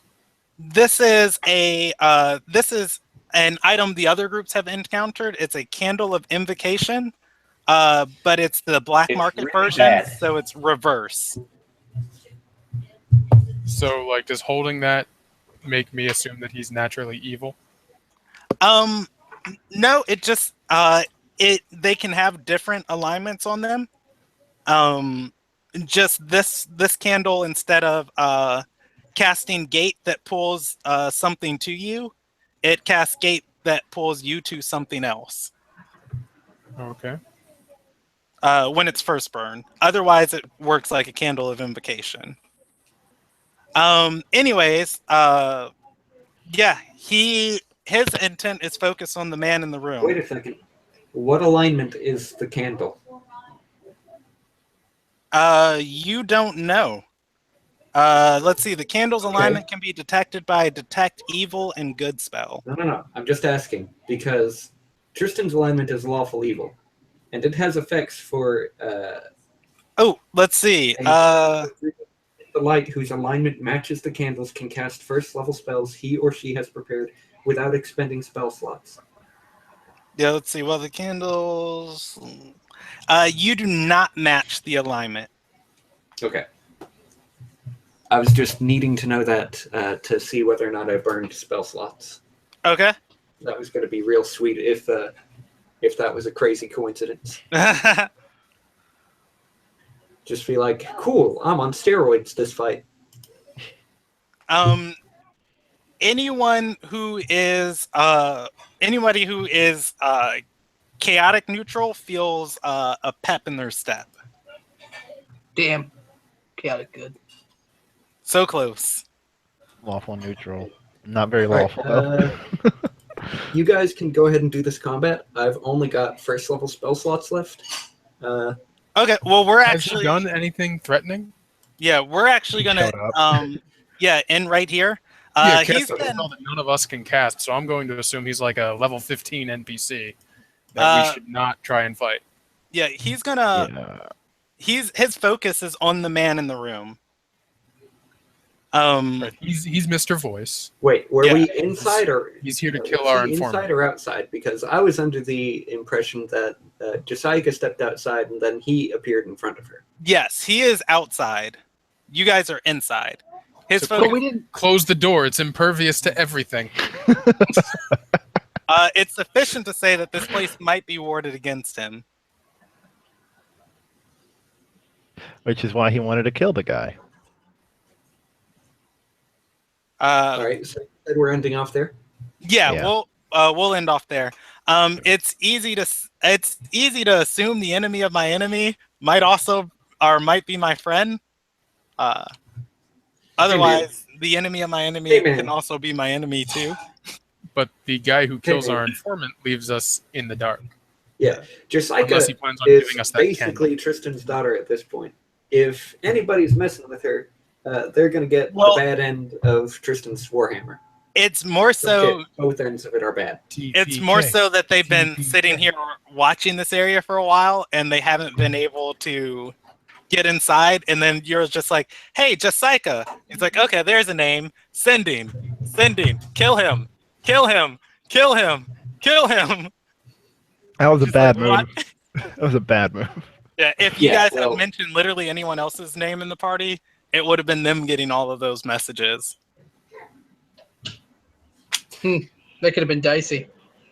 Yes, well, just like Roman gets a message, "Hey, kill that guy in the corner. He's bad news. What about you?" And Roman would be like, "Sure, why not?" Just stand there all of a sudden, start equipping the Nux. But kill Lincoln. All right. Yeah. Yeah, you guys are at the edge of the den. I had hoped we would push like just a tiny bit further. It took No, us no, a while no. to get You guys past can that go ahead door. and do the rest of the session that Brandon has planned without me. Like, Tristan's not a mastermind or anything. He's just belligerent and stubborn. Do No, you guys want to keep we going? need you to soak up damage.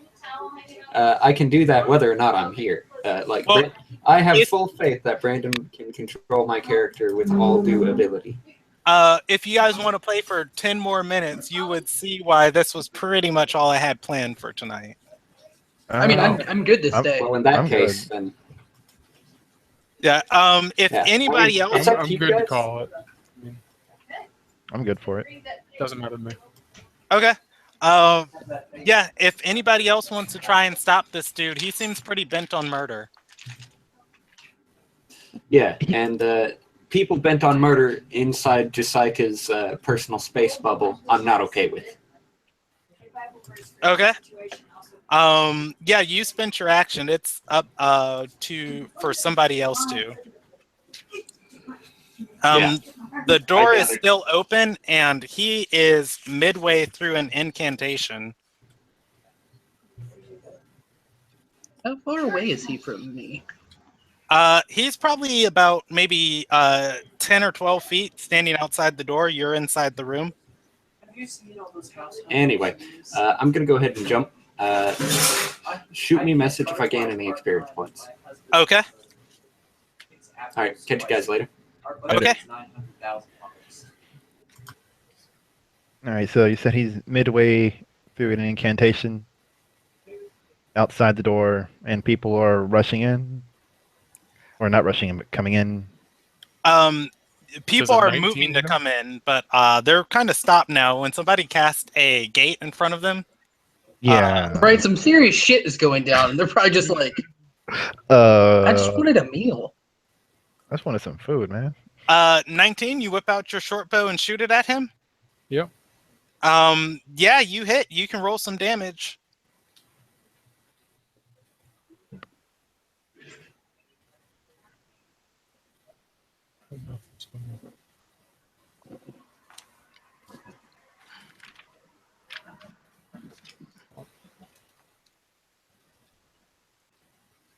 And that'll be plus my dex, which is 4. You could have clicked on short bow as well, and that would have rolled the damage for you. I did. It didn't add the damage. That's Oh, weird. I see.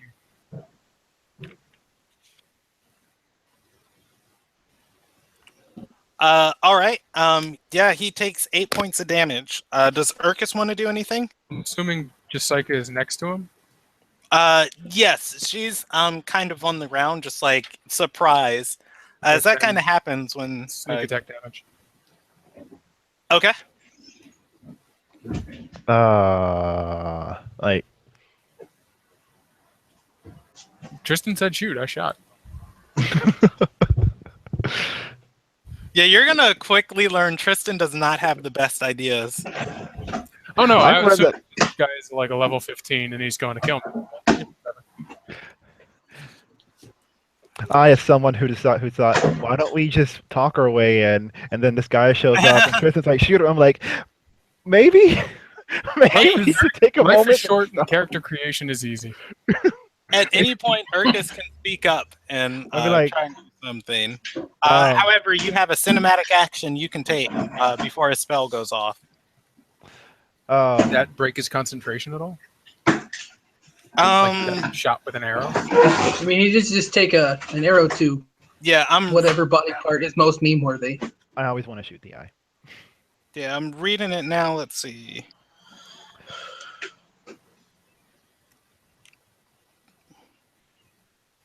Yeah, I guess he'd probably make a concentration check against that. Some schools get focused spells just with arcane traditions of wizards that they ignore damage. Yeah, he rolled a 19. He's going to be alright on that. Of course he would. All right, so I'll shout out. What do you want? Why did you? Why are you? I don't know. I'll just ask him like why he's here as I get out my bow. Okay. I think that's pretty much everything except for Brock, who's gonna use his bonus action to give Urkus a bardic inspiration die, and yeah, he'll say, Or maybe just don't let me die. cast silence on the guy. That's He doesn't have assuming silence. Brock took any useful spells. I mean, his spell list is interesting. That's what I'll leave it at. I like Jordan as a player. I don't like how he plays Bard. But anyways, yeah, his spell's going to go off, and he's going to target that man huddled against the boxes with the door flung open. From his finger, several different magic missiles shoot out and just collide with this man. Got to see how many per level.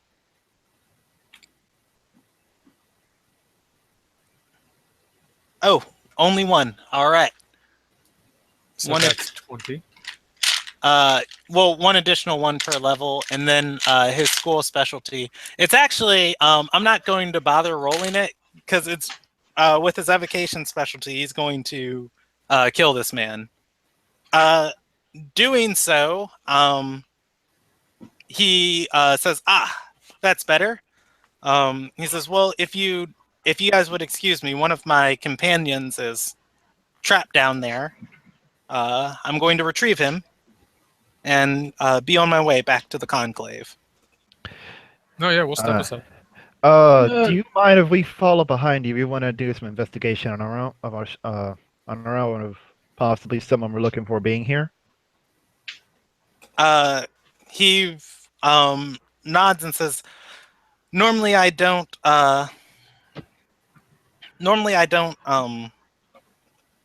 find myself on the same side with people who shoot at me. You'll have to forgive my impudence. I thought you were aiming at the girl. He shakes his head and says, I have no interest in her. He says, aren't you one of those soul hearts? Jessica nods. And he shrugs and says, well, anyways, and walks forward through the into the downstairs area. All right, so I'll look at the others and say, I think we should follow the really strong guy. That's just me. No, yeah. I'm perfectly anything, I okay wanna with this recover turn of my arrow. events. I'm still alive. Jessica, do you feel fine? Do you still want to head on back, or do you want to stay? Jessica's going to point at where he came from and say he wasn't. Then she'll look at him walking as he walks into the set of stairs. He pauses and starts casting another spell. He looks pretty shaken. Okay. That's so quiet. Do you want to come with us? Wait, say that one more time. I'm getting a lot of background. Been so quiet. Do you want to come with us? Yeah, Tristan would help Jessica Can you mute the and TV? say, we travel, or we'll follow him at our own pace. All right. I'm fine keeping their pace. You guys head down into the den. No. Yeah. Follow. If you, But you can see cool wizard stuff. yeah, if you guys want to do this room by room, it is a dungeon you had the option of doing earlier on a hard mode. This is basically the mode where you guys took forever to find the sage and they found him. That's fine with me. If you want, I can just describe what happens as you go through. Sure. Yeah. The first room you're in is a large circular room. It's set up to be a church. There are several different tapestries hanging in the room. On them is the symbol of the Four Ascended, which is the main religion of this nation. However, what's distinctively different about it is in the middle of each of these tabards there is a red eye drawn at the center of the symbol, marking it as not the Four Ascended, but as something else. Okay, so we could assume it would be Lord of Shadows, the quote-unquote Fifth Ascended. Fifth Ascended. Yeah. There are a lot of the people you've seen come into the room, or come into the house, are waiting down here at this first set of pews. There is a stage set up with an altar. Everybody, you guys want to become the new god? Everybody turns their attention to the man walking in.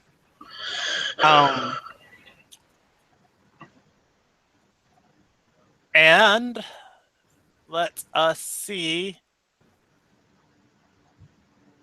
where I have this boss stored.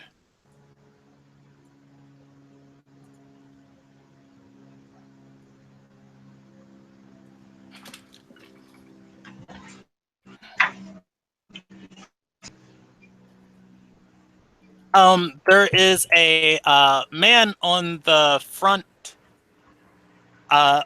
stage, talking to two guards who are guarding a set of doors that lead back behind the stage. He turns and sees the man in red robes walking towards him. This guy, 43 hit points. Can he do that in one spell? That's a terrifying prospect. If he does, I will assume we made the right choice not really to fight this guy. Well, he only has 1/3 level slot left from all the sendings he sent to Jessica. So I got to see how much Fireball is. I think it's like 8d6 this edition. Holy shit. Yeah, they upped it. That sounds just terrifying. Starting to think I should have been a wizard or something. Believe it or not, this is probably the best edition for martial characters in a long time. Fourth was nice to martial characters, but fifth, like, oh my gosh. A fighter with extra attack taking an action surge to take 2 attack actions is gorgeous. At some point, time destruction. Yeah. All right. Let's see. And Fireball is evocation.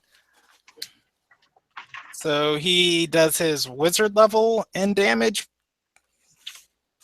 Let's see. Wizard level. Oh, intelligence to damage roll.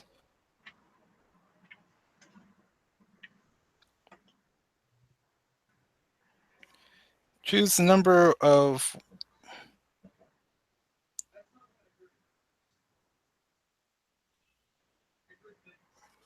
All right, so let's see. He is adding 5 additional, 20, 30, 3, ooh, 35, 37. His fireball comes up just short of one-shotting the 3 men. Well, it one-shots the 2 smaller ones. Wait, so did he do this to all 3 of them at once? Or is it like... Yeah, he throws a fireball at the platform. Oh, does splash damage? Yeah, fireball is a 20-foot blast radius. Ah, okay. Yeah, and they're kind of having a conversation. He just comes in and fireballs them. The people in the room begin to panic. the man on the stage turns and says, "Children seeking knowledge, if you've come, slay these intruders." I will allow you guys a cinematic action, as if anybody can land. The two guards made their save, so they lived, and he had enough HP to live. If anybody can land pretty much 1 or 2 attacks on this guy, he's gonna drop. Oh yeah, this is where I come to shine. Let me try. Unless the guys with the bows want to do it. Yeah, 9 damage. Kills the preacher behind the altar. I got a longbow. 7 All right. damage. Yeah. That 7 will deal some damage. If Roman would like, he can take a dash action to sprint up to these guys and use his bonus action to hit the remaining guard. So wait, so hold up. So who did we all hit? I'm assuming assuming. splash damage. Yeah, I'm assuming Ingolian targeted the preacher. Yeah. Then there were 2 guards guarding a door behind him. Yeah. Okay. I'm And assuming Urkus hit at one the- of the guards. All of them Yeah. somehow lived that 37 damage. Tough. Okay, so I guess So wait, the I'll priest is still dash and then. alive? No, the preacher is dead. Okay. Yeah. Killed him. My arrow finished them off. Yeah, he rolled a 5 on his He rolled a 5 on his save. I'm sorry, that squeaking was distracting me. It's my bad. Well, All good. kind of. It's my Yeah. bad, but it's Jordan squeaking in the chair. There's one more guard.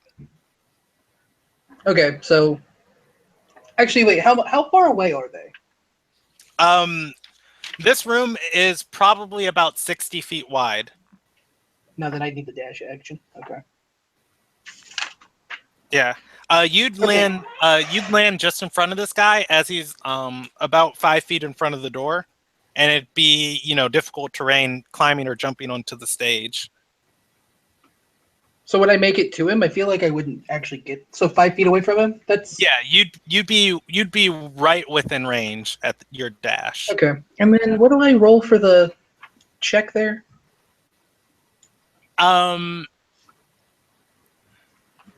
For that check, you would just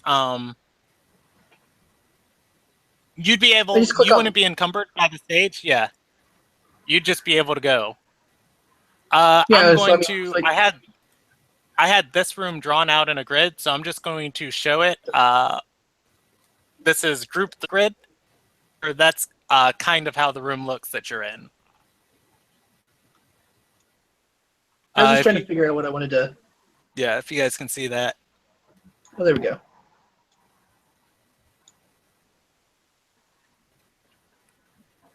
Okay. So I'll dash over to the remaining guard. And then Durka. It's been a while. So I just click on my weapon, right? And then Yeah.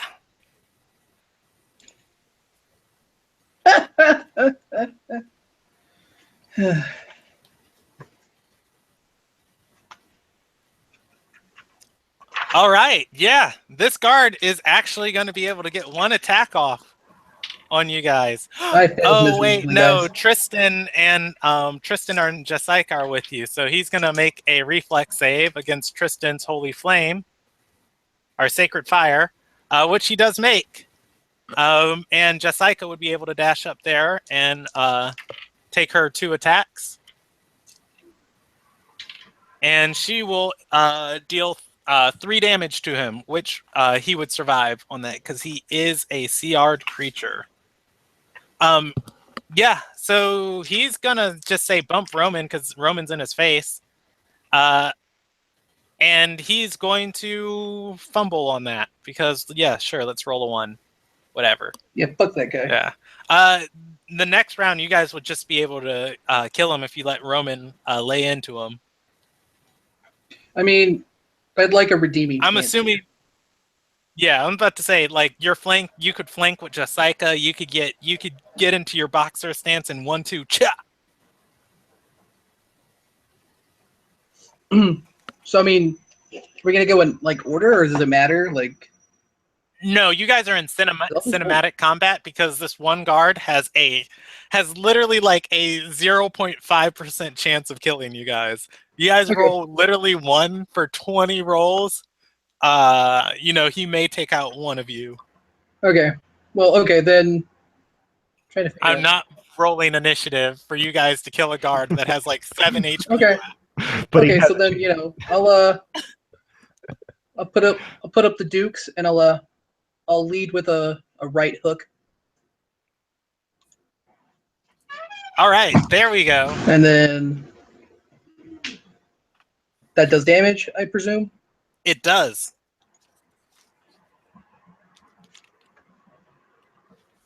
Yeah, that checks out. The 6 is the damage, right? Yes. Roll 3. I have 3. Cool.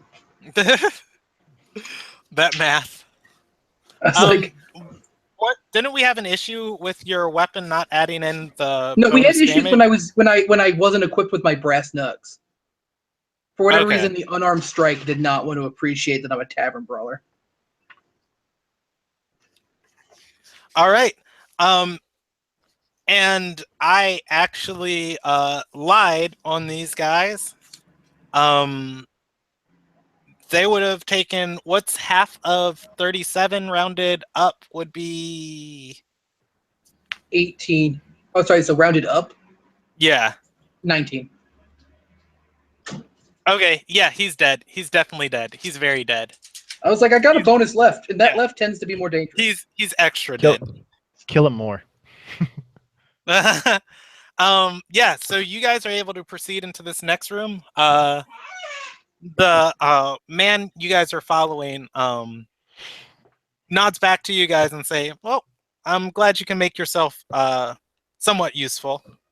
He says, but don't stress yourself. As soon as I get out of here, you guys will be on your own. He continues walking forward into the next chamber.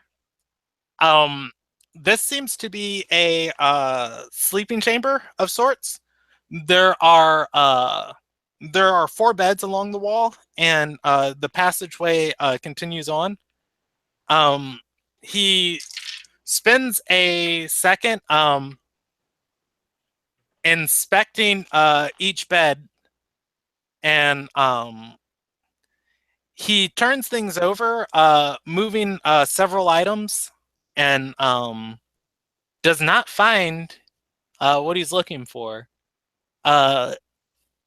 He points to the passageway and says, I can detect my companion from a mark we all bear. He points towards the wall and says, he's in that direction. I feel like this room is misleading us. Well, I, for one, am inclined to accept your opinion. He says, if anybody is good at searching out traps, secret doors, anything of the like, now your presence would be greatly appreciated. Is that a perception check? Yeah, I was gonna ask that. Yeah, you could either roll a perception or investigation. I'll go with perception then. So, What does Tristan and Jessica roll? Jesus. Jessica will roll perception, as she does have a bajillion in it. I'll roll investigation because that's slightly higher. A 22. Okay. Yeah. Urkus is able to find all of these frame beds seem super comfortable and placed in this room as probably the preacher and his guards slept in this room. Mhm. However, they're out of the 4 beds. One of them is a wooden cot. He is able to move it and find a secret door. That is a ladder downwards. They kind of made that slightly obvious, but okay.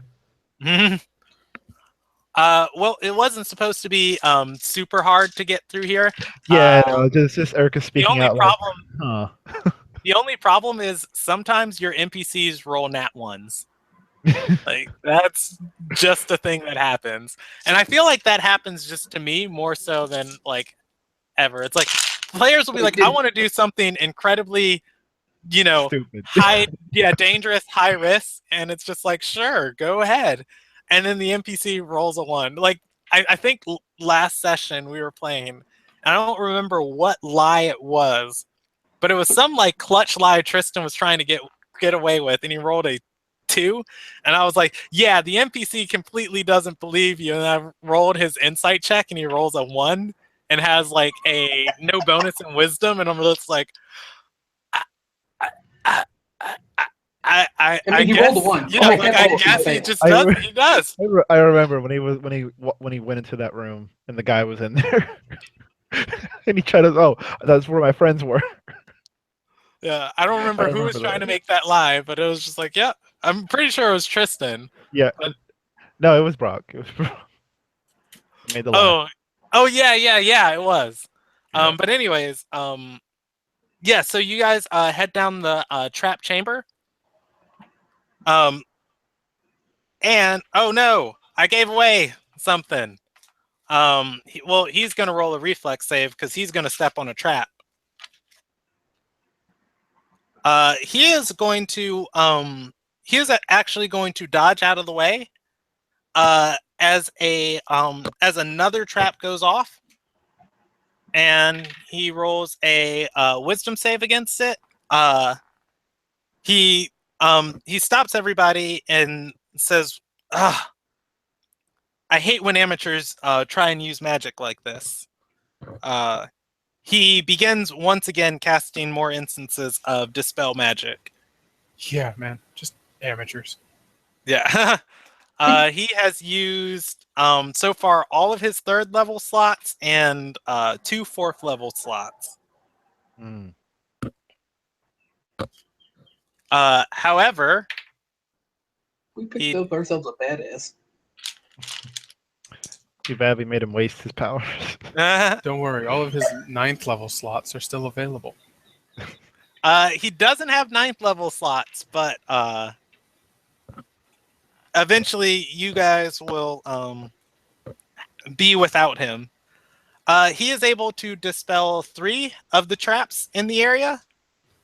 So why are we still down here?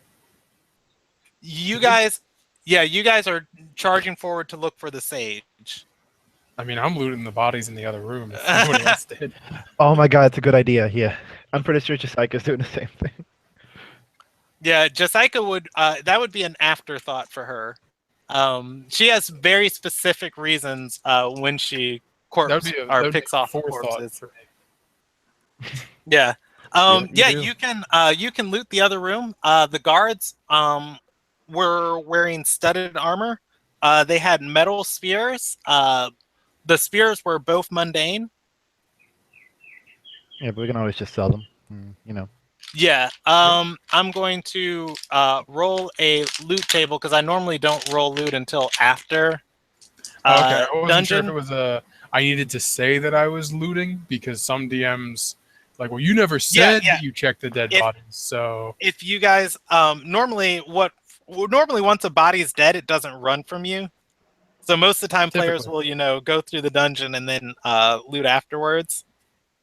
If that's how you guys play, that's fine. I've just been burned not in your game, in previous games by DMs who were like, when you go back, there's nothing there. If people don't tell me they're looting, I take it as they don't. As the party did do that in one dungeon they cleared. Yeah. Okay, so I will just automatically I will loot the bodies. Okay. In any given Patting down patting down the preacher, you find 2 items on him. He has a 2 small stones, one of which looks like a stone diamond. Not the type of diamond with the flat top, but kind of like the diamond that, if you can see how I'm putting, I don't know how to describe that in words. Yeah. He has one of those on him, and then he has a second one with a eye similar to the eyes on the tapestry etched in on it. All right. I will Yeah. put those into a bag of some kind. Okay. Yeah, I'll go ahead and do some looting too, as I would think Urkus learned his lesson from last time. Yeah, That's- those are the only 3 bodies here. Yeah, that's fine. No, the 3 guards. Yeah. Around their Oh, stuff. Well, 2 guards. 2 guards. Sorry. In the next room, Andis threw aside several items. He throws aside a scroll when he's digging through the beds, and he throws aside a bottle while he's digging through the beds. The rest of the stuff looks mundane. The contents of the bottle seem to, when you shake it, they seem to stick to the bottle. However, it does look liquid in nature, but even when turned on its side, all the contents stay at the bottom. Gross. Yeah, the scroll itself is a scroll. Looking at it, you can see the etchings of magic on it. I think we should grab that. You never know. Yeah, yeah. All right. Grab both of those. Awesome. Save them for somebody magical to identify. Hey, guess what? Guess who your arcane caster is? Gonna guess it's someone who's not here. No, it's Brock. He's in the dungeon with you guys. Guess what arcane caster doesn't have identify and is your guys' only. Yeah. Oh yeah, because he had to go to a store to like get something to You have to pray. go to a store to figure out the dagger. We'll get Career to look at it. Anyways, you guys are you guys follow the man through the stretching tunnel? Might as well. We have nowhere. We don't know this place at all. Hopefully, He points out one faint rune. It's it would be glowing like in a white light, but it's instead kind of like brown transparency hovering above the ground. He points at it as he walks by and says, I wasn't able to dispel that one. Be careful stepping over it. okay. He successfully wiggles around it. Everybody else can give me a DC 12 dexterity check or acrobatics check to move around it. Do I just Click on acrobatics then. Yeah. Tristan's going to roll a 20, and Jessica is going to roll an 8. I got Oh, I an got to roll 11. for Brock too. I got an 11. All right. Go ahead and give me a wisdom save. DC 14. Where's that?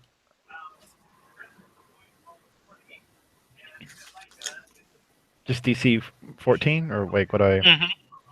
Alright, is it which slash is it? It is /R. Or wait, it's wisdom. So you can just click Oh. your wisdom save. Yeah. Yeah, forgot about that. How bad does this go? Got an 8. Oh, nice. You get Is it- hit. You get hit, and then let's see. Jessica might have gotten hit. Nope, she avoids it because she has 5. Oh no, she doesn't have anything in acrobatics. She has 2. You and Jessica both get hit. What is it? She is going to make her wisdom save. It is a bestow curse, and it is going against your guys' dexterity. She is going to fail that one also. While cursed, the target has disadvantage on ability checks and saving throws made with that ability score. With dexterity? Yes. Okay. And did I make it through, or did I also get affected? You guys are both affected by it. Okay. All right. Yeah. So, for this trap, it lasts for a duration of 10 minutes. All right. Yeah, you guys barrel forward deeper into this dungeon. You find the next room you guys enter into. I hear myself in the background. Is that am I on a TV? Jordan is listening to us live. Oh, okay. Hey, bump you, Jordan. No, I'm kidding. You're fine. Yeah, you guys enter into the next room, and this room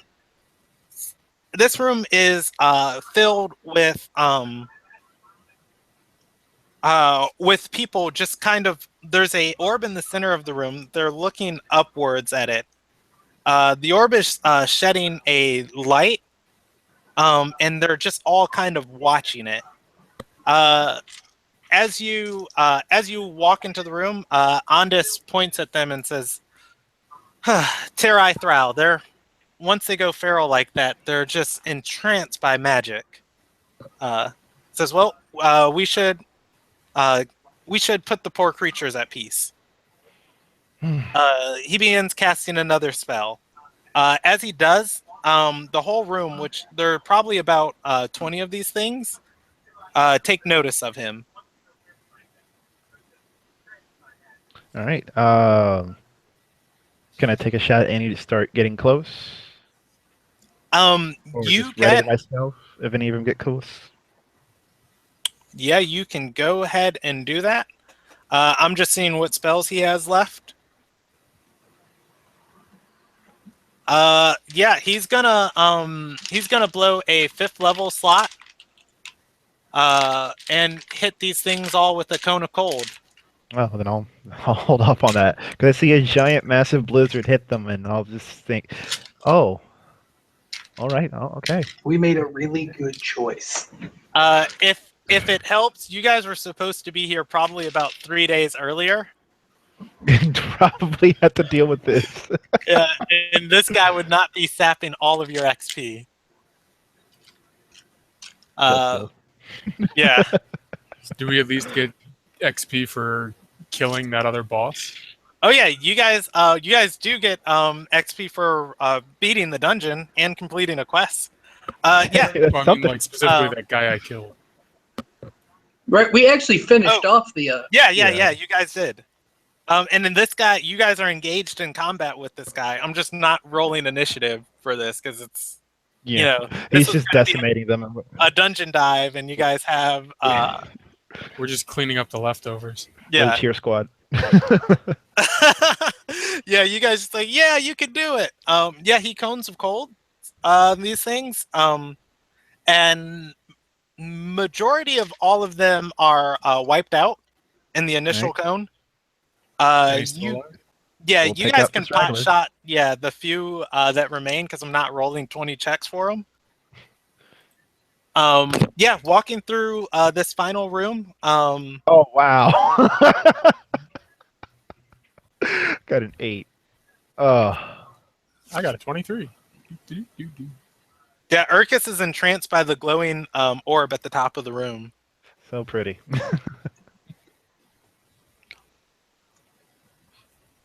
Are there any even nearby for me to punch? You can charge forward and punch a few. There are a few that would probably make the save and take half. But walking through this room, you guys are led into a final hallway. There are several doors in this hallway, but the man seems to know exactly where he's going. He walks into the last door on the hallway, and opens it to a set of cells. There are probably about 8 cells lining this room, 3 of which are occupied. He walks to, I'm just going to roll a d4 for which one. The second one, and on the floor, you guys see a very cut and battered old man. And he kneels down and he says, Alshin, are you still alive? The man comes to. Is this probably the first time you guys have seen him since he invited you to his house? I've never met him. I've never met him either. Yeah, he stares upwards and he says, Andis, I've done everything you've told me to. I didn't say anything. They asked me about the sigil, but I said nothing. He says, very well, I've come to get you out of here. Alshin extends his hand and Andis extends his towards him. I imagine at this point Tristan would try and do something incredibly stupid. I imagine so too. Does anybody want to stop him or Stop Tristan? Yeah. Yeah. I don't have the physical What do you strength say do to him? You see Tristan moving for his warhammer and saying, hold up, wait. I will say, dude, out of our league. Tristan says, but that's the guy we've been searching for. And he'll pull out the journal and say, these are the crimes he's committed. He has to face the law for them. Tristan's gonna roll a persuasion check and roll a 3, so that's cool. Yeah. Mm-hmm. I mean, is there any other reason we want this guy? Do we want to ask him questions? Like, Honestly, we were just asked to find him again because he was kidnapped. oh look, we found him. Yeah.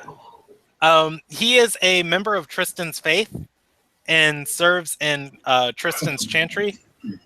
Tristan is a holy official. No, but like the person who hired you to find him, do they want him like physically returned to them? For political reasons, this man was helpful.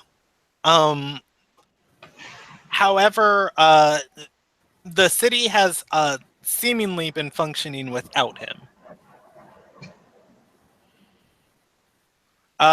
Does anybody want to try and stop the Mega Wizard from leaving with the quarry? I'd have a. So I'd look over at Mega Wizard, as he's now been termed. Alshin did call him Andis. So, wait. That means So the guy in the cell is the guy we've been looking for? He is. And Yes, he is. well, what is Andis? Where are you going to take him? I don't think he'd even care for replying to that. We are below him. We are yeah. beneath him. Wait, it's a changeling trick. Basically, it only takes him 6 seconds to cast a spell. So it's, do you guys want to do something to stop him or not? One action is 6, or 1 round is 6 seconds. After witnessing all of that, am not inclined to fight this guy. I mean, he is out of spells, so if we fight him like now, our odds are better than if we fought him later. True. This is well. Could risk it. Do we know that for sure, though? No, of course Yeah, we not. don't know that. We don't know that. He's a level 20. I mean, he's probably just going to wipe the floor with us and kill us all. Well, Yeah. I want can, him to do that I can now tell you or he's later? not a level 20 character. I can tell you that. The for DM certain. lies. Oh, Cool. so So we he's just start higher. counting down, and she'll Brandon him haws, and we'll know where he's at. Does Jessica or Tristan try to stop him at all? I mean, Tristan already tried to stop him. I'm not going to kill JD's character. JD can kill JD's character. So no, I don't do anything to try to stop him. Yeah. What about Brock? Does Brock try anything to try to stop him? Let me roll this guy's appearance score. It's got to be female. Whoa. Brock is strictly heterosexual. Wait. Do we know it's a guy? Well, mean, he's he is- kept his hood up, but he is wearing a I mean, dress. The voice. once again, the sage called him Andis, and you show me a woman named Andis, and I'll be like, okay. Maybe it's his last name. Or her Yeah. last name. You know, it's like Roberta on- Clarissa on this. The sage, or rather, not sage. I tried stopping him once; it proved ineffective. I'm not going to try it again. So Hey, I mean, you dealt damage. That damage didn't go away. Nothing else has been able to damage him since he stepped into this dungeon, though. He has been decimating everything since then. So But he's wrecking fools left and right. Like he took out those people with like 37 damage, 37 hit points. I don't even have 37 hit points, so no. I don't have 37 hit points. I don't. We even... covered that at the beginning of this session. Yeah, so far he has used what? He has used all of his third. He's out of fourth levels, and he's used at least 1/5. He's used 1/5 level slot, and he's used all of his 4th level slots. I'll try and persuade him to stay. Okay, what do you want to say to him? Stop. We need to ask him some questions. I mean, you can roll a persuasion check. Let's try. Yeah, 16 ain't bad.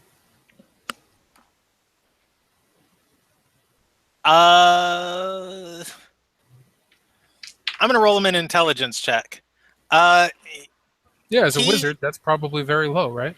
Yeah, he's gonna Definitely. he's gonna pull back from the bars, stand up, and take the book that Tristan threw down, and thumb through it. He's gonna, as he looks through it, he's going to click his tongue and say, "You recorded everything we told you to do, Alshin."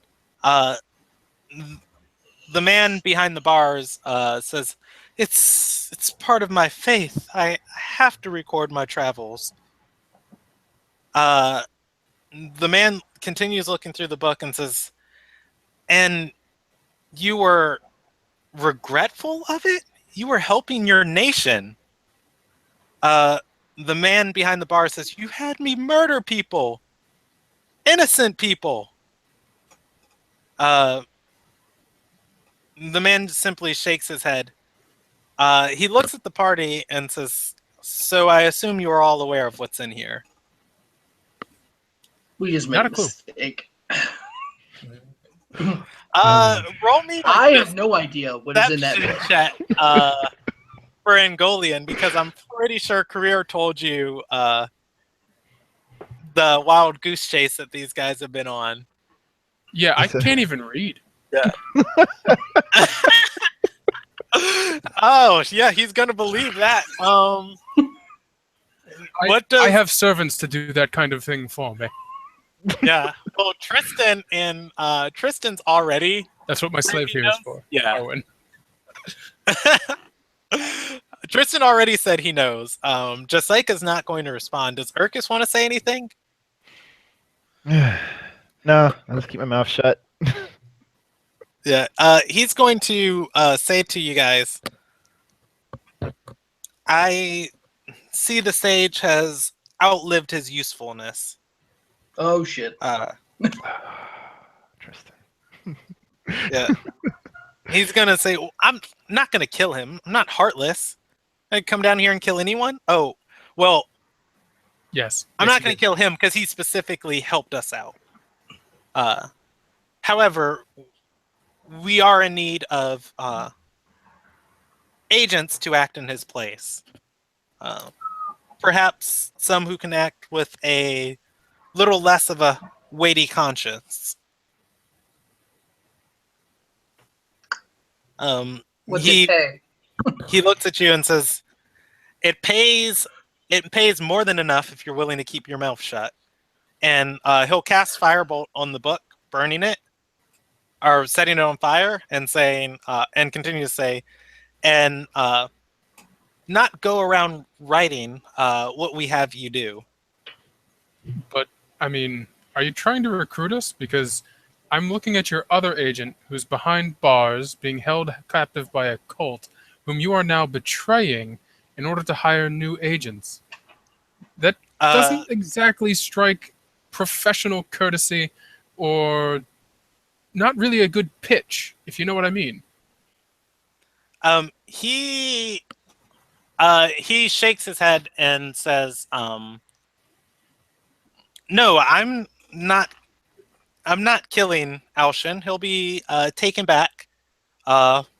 His mind will be wiped of our presence, and we'll put him back in his house, knowing nothing of what transpired. I You have would never hate for worked him." in sales, my good What sir. if you let us take him, as that was the entire reason we came here? Just let us have that at least. He says, "Well, he can't leave knowing what he knows, Oh, and you can't leave knowing what you know either. So this is less of recruitment and more of if you like your current state of mind." So let me put it to you like such. You've wasted a lot of power to get here. No? He pulls out the candle in his hand that is partially burnt, and says, "More than you know. These things are not easy to find." Oh, God, I want to do something that is so unbelievably stupid. My character would never do it. I mean, this group is historic for stupidity. Like, Everybody gets one in Golian. I love Group 2. Like, you guys are very fun to DM, but Group 2 has made some of the consistently worst decisions out of any of the other groups. So, Keep it can strong. I steal the candle? Keep it strong. You can try. Okay. Go ahead and roll me a sleight of hand check. I did. It's 15. 15. He's gonna roll a reflex save against you. I don't know if you. I gotta get a 17. longer. No, not a 17. It was this one. I gotta get a longer camera so that you guys can like see my board. It was a 3. That candle's ours now. It's just like, it's just at one clutch NPC moment. Can I just roll anything? But yeah, you are able to snatch the candle out of his hand. Okay. To which I think he'll. We're gonna die. Oh my goodness. I'm gonna roll him a high-low check, just flat D20. He starts chuckling. He'll say, "Well, you certainly are adept." Yes, and I'm not magical, so I have no idea how to even use this. I'll hand it to Tristan. Yeah, Tristan holds it. It does not match his alignment. I don't think it matches any of our alignments. I don't think it matches any of our Yeah. lines, Yeah. unless Jessica or Arwen is chaotic neutral. Arwen feels like a chaotic neutral. Yeah, he points to the candle and says, "That thing will still work to empower you, but the big juice of it's used when you first light it. That's a one shot only." Well, Still, He says, thank you very much for the candle. "Nonetheless, I like recruiting talent. However, this is not recruitment. This is simply you do what we say when we say do it, and you help Arter Sarai prosper. I mean, And if we don't, He says, well, I'm not going to let you guys rip apart the world, so I suppose I could blast you all apart in this tunnel and be on my way, never thinking twice about it. Or I guess I could hunt you down all individually and eventually wipe your memories of us. I mean, I'm sure you could certainly try that approach. I don't like your odds.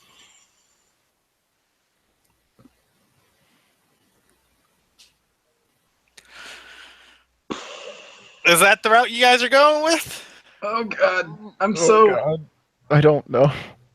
It's either that or we allow ourselves to be enslaved by some dark enterprise that sees no problem with arson, the killing of innocents, etc., etc. And my personal opinion is Well, no one not has to kill asked someone him. who doesn't deserve it. I'm going to roll some intelligence checks for Brock, Tristan, and Jessica. Brock is actually going to say, that's a fair point, Ingolian, and say, how does you've done in that journal, how does any of the things you've done in that journal help anyone?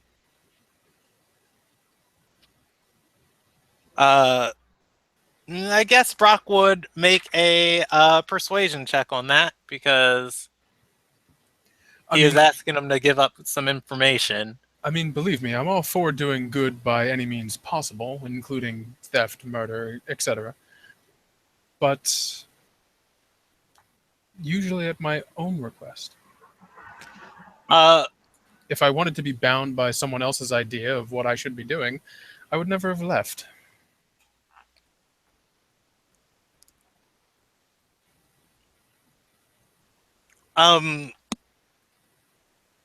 Andis would respond to you guys and say,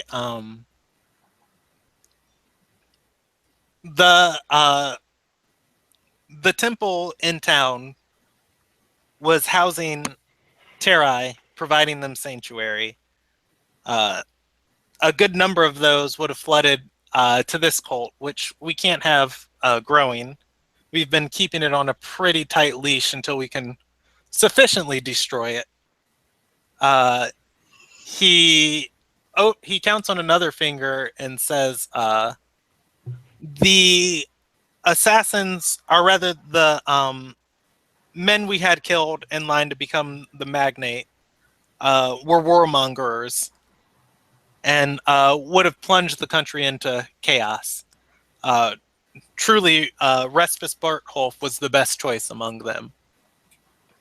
The final man, the man we had Alshin lock away, was a renowned smith who knew how to craft a terrifying weapon. And there are forces that be that are after it. Or actually, they told him to kill him. And if anyone learned how to, and if anybody got a hold of that weapon, it would be, they would nearly be unstoppable by our order. So we did what we had to do. However, the sage didn't follow through on that one, so I have a blacksmith to hunt down. If you don't like our methods, you don't like them, but they work. The world is at peace. Which raises my next question. Being so all-powerful and mighty as to snuff us out or tear us apart in a wink, yada yada, why would you need someone else to do your bidding? He says it's simple. We can't be everywhere all at once.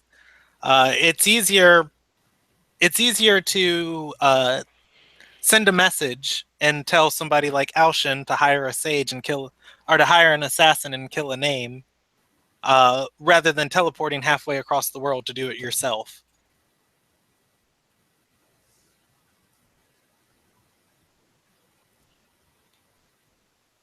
So I'll look to the rest of the group, kind of shrug a little. I've asked all my questions. Honestly, considering what he said they've been doing keeping the peace, I can't argue with that.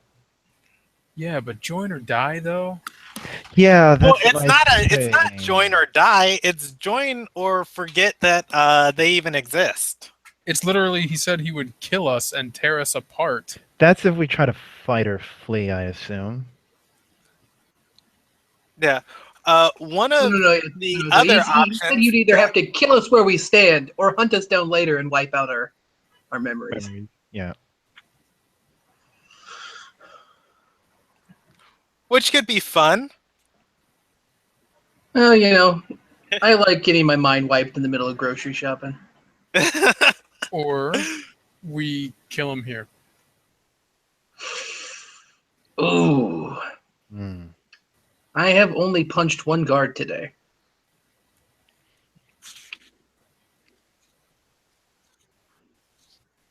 You know what? You guys can do that. It's unlikely, but we can try. Yeah, you can try. You might lose a character, but there is a high chance you could be successful on that. The only problem I have is that we might lose a character who isn't present. Yeah. I mean, that's your guys' choice. 2 out of 5 of us aren't here. Yeah, I would not like to do that.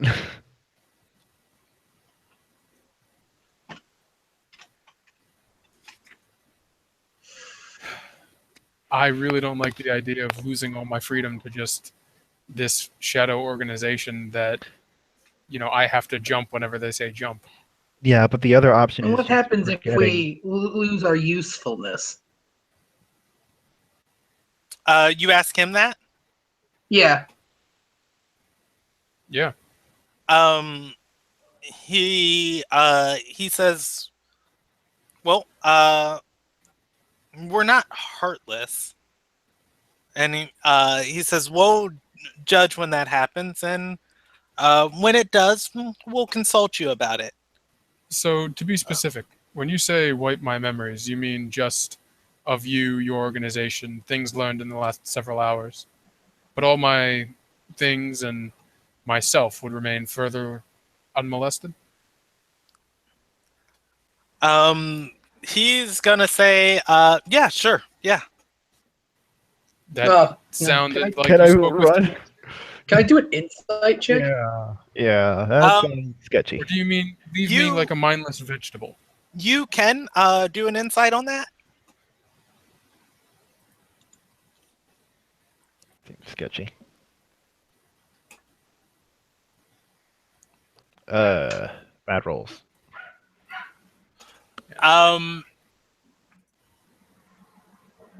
Yeah, so let's see. You guys do an insight on that.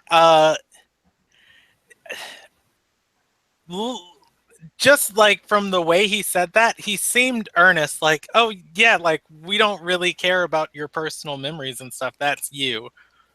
But he'd kind of be like the kid with an eraser, going through and wiping out the things he needs to erase. But he doesn't really seem too concerned about you. So while that can also be very specific, that gone, that can also be like, oh yeah, whatever, cool. Okay, so it sounds like he knows what he wants to get rid of, but he has no inclination to be precise. Yeah, that would be more along. So like, it sounds like he wants to die, right? Like that's what I'm hearing. I'm hearing we want to kill him. You want to kill him, Ingolian? I mean, you want to do this? I mean, that's what it sounds like he wants us to do. Are you guys discussing this in person? Or in no, character? That's probably not a character thing, because I feel like if I shouted that out loud right now, I'd make the decision for us. No, but I mean, like, our characters have 2 options in front of them. Join or die. And there's that third option. At any point he becomes, and the thing is too, is that at some point he's gonna be a hassle. Presumably. Kill him. I mean, you guys haven't even tried to talk your way out of the situation. Yes, I have. Several times. I mean, you've really just said, I don't like these options. Give him a third. Well, I mean, I guess the thing is talking our way out of this situation feels to be accepting I mean, he doesn't the seem idea, like- or at best, kind of being like, eh. He we're also cool. did say he'd pay you guys, too, for what that's worth. Yep. You'd say you'd pay. Yeah, but like I feel You like like if money. we join this organization, there's no way out. Right? It's if we decide that we don't want to do a job that they task us with, they what? Hunt us down and wipe our memories with an eraser that they don't really care about keeping our other memories intact. Well, so...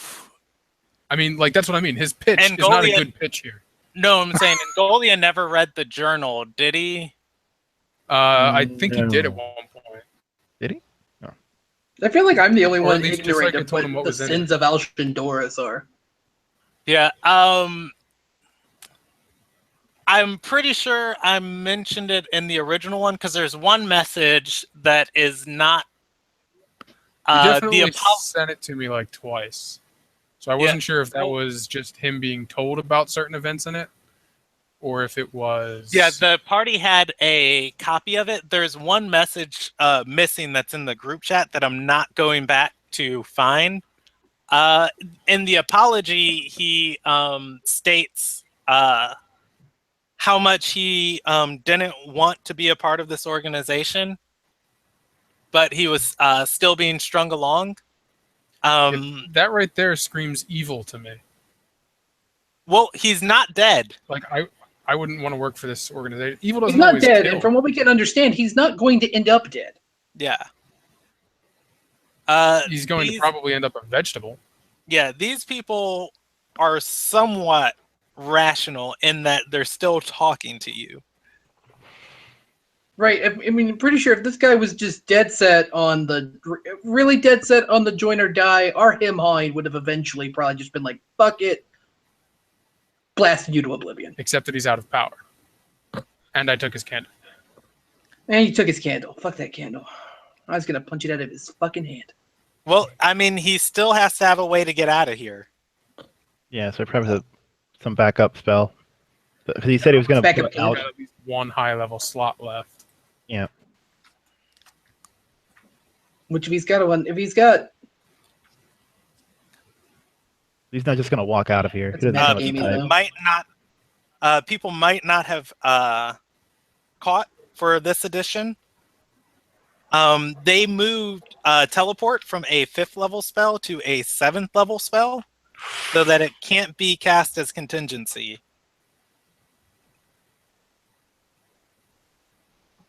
So he's either got another candle or a 7th level slot. Quite possible.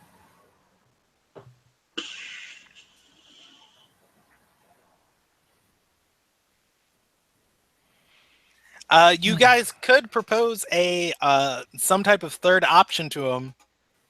How about third option? We just all go our separate ways. We have no quarrel with you or with your organization, other than the acts perpetrated by this man here, which you seem to have explained to our satisfaction. We really just wanted the guy. If we can have the guy, Do we require the man? do we? To turn him in for his crimes, but that was more Tristan's thing. Our Andis is going to say to you guys, it really gets But messy. Can you Some ascribe of the things, guilt to him when he was Wait, say it again. Can you ascribe guilt to him when he was essentially coerced into performing all of those acts? By I an mean, I feel like organization Tristan would be the one we'd have to sell on forgiving. that we can't prove the existence of. Yep. He's going to say to you guys, and you'll just leave and keep your mouth shut and never say anything to anybody. I'd give a little chuckle. I barely know what's going on right now. And I'm quite good at keeping secrets. And no loose lips here.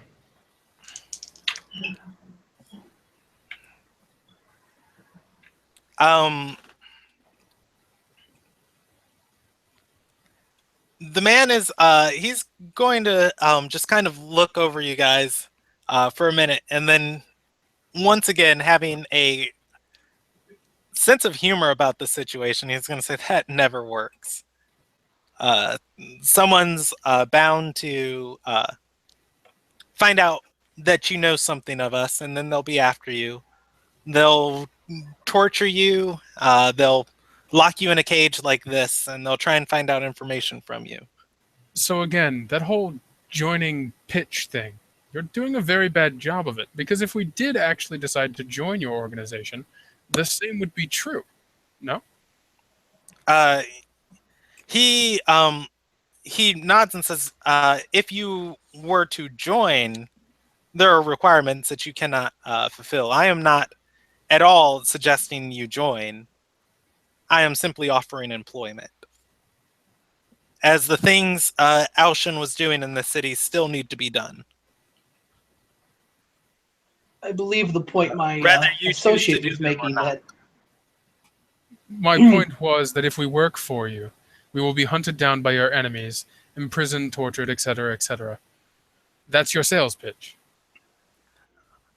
He nods and says, yes, but it comes with our protection. When you find yourself in a situation like this, you'd get to see me again, which I've been told is quite an experience. Yes, we all do As love a man God and that's a machine. experienced it. Yeah. Today was enlightening. Not gonna argue with that. He's gonna gesture to Alshin, who looks to be near a bag of bones on the other side of the bars, and say, "Why? Where would Alshin be without our help? Withered away and on the verge of death." And he says, "I guarantee the next time you see him, this old man will have a pep in his step." So what's your retirement plan? He says there are forces you cannot see, people working against us, moves, actions, and plans set in motion that we're responding to months, weeks, months, and years in advance. A game that you cannot begin to comprehend. So you don't have one then? He says our plan is to figure out what theirs is and stop it.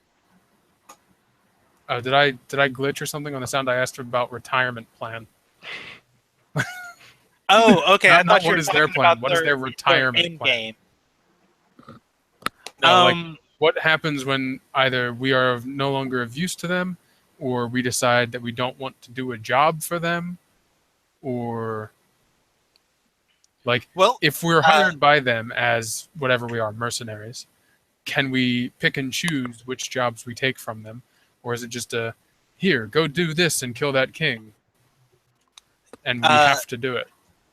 Vegetables by higher level wizards that we can't possibly defeat.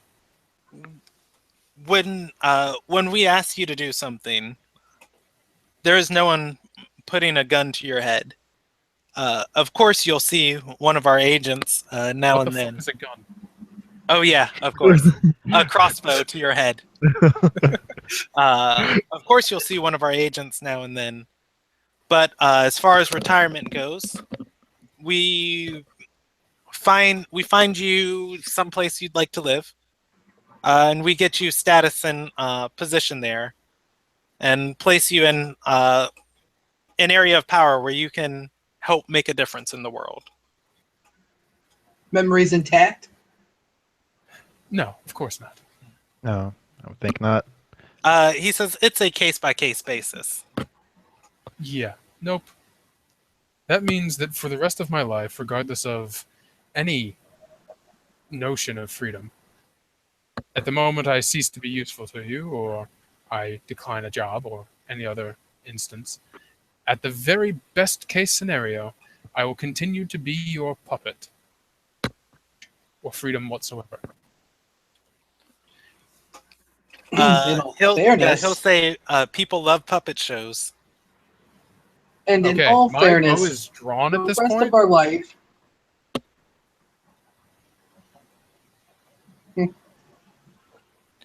Wait, what's Robert saying? I was gonna say, in all fairness, Ingolian, if we decide to oppose him, the rest of your life may be less than an hour. I would prefer to die than to lose my freedom. And coming from me, that's saying quite a lot. Because I like living. It's fun. I do too. It's both fun and Yeah. pleasurable.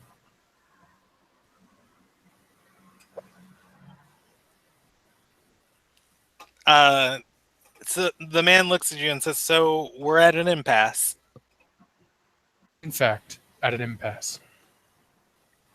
And he'll say, "And your needs, what you like, your freedom, is more important than the freedom of everyone else, the lives of everyone else." I don't know everyone else. But I imagine that they would enjoy their freedom too, and would rather you stop meddling in their affairs. He says, "Sure, we can do that, and we can let this country take the plunge that it is destined for." If people choose destruction, then they have chosen. But it is always their choice. You cannot say that a person is free to choose so long as they choose what you want them to choose. And you he can says, no longer and say that if every someone option else that you is choosing oppose- against, if someone else is choosing for them, is choosing their destruction, then I would oppose that as well. uh, But you cannot say that any choice that you oppose is just the wrong choice. he's gonna inspect you for a moment, and then pull out a sheet of parchment from his pouch, his spell component pouch, and he'll extend it forward. I'll look at it.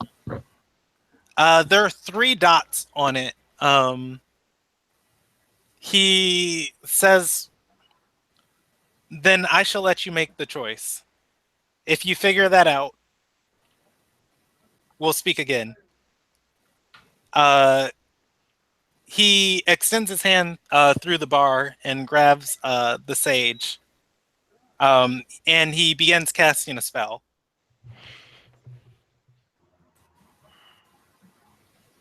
And he teleports out if no one stops him. Does Tristan let him bamf out? I mean, Tristan can probably spend a few spells trying to stop him. Well, like last time, I shot him. That didn't break his concentration. I was about to So, say, like, is that even an option? Is there anything I can do? Like, I mean, you guys can try and stun him. Jessica would have a stunning strike. I flash him. Does that break his concentration? Yeah, he looks over and is like, "Whoa, nice." I don't think that would do it. Arwen flashes him. Does that break his concentration? Arwen is serving a dude who punches him.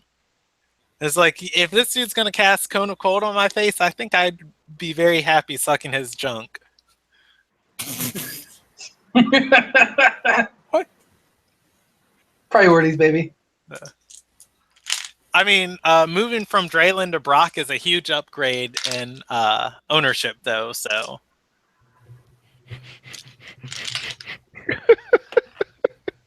otherwise, he's going to teleport out of here.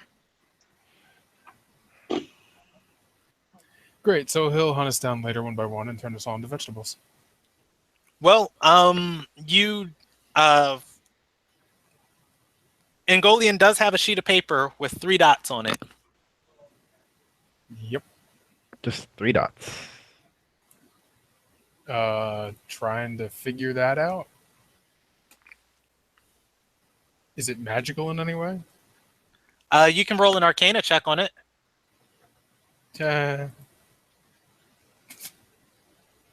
I mean, probably not the worst roll I've ever had, but Yeah, it wouldn't. That's not high enough to perceive the magical effects on it. hey, Brock, is this But you would definitely be able to tell that this paper is enchanted with various different enchantments. Perhaps it is a puzzle of sorts. Yeah, but I'm really not tempted to keep this thing with me, just in case it's like a Tracking device. tracking device, listening device, scrying device, what have you. I don't suppose any of us have like a bag of holding or anything. Not anyone in this group. So Nope. Got my pockets in a bag.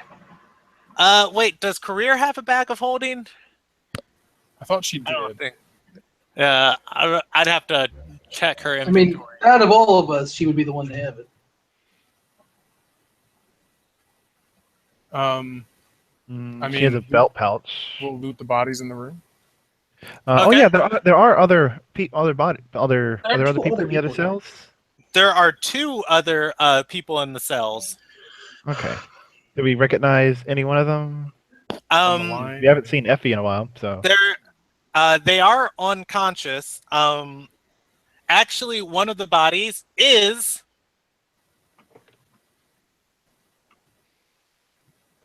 boom Effie.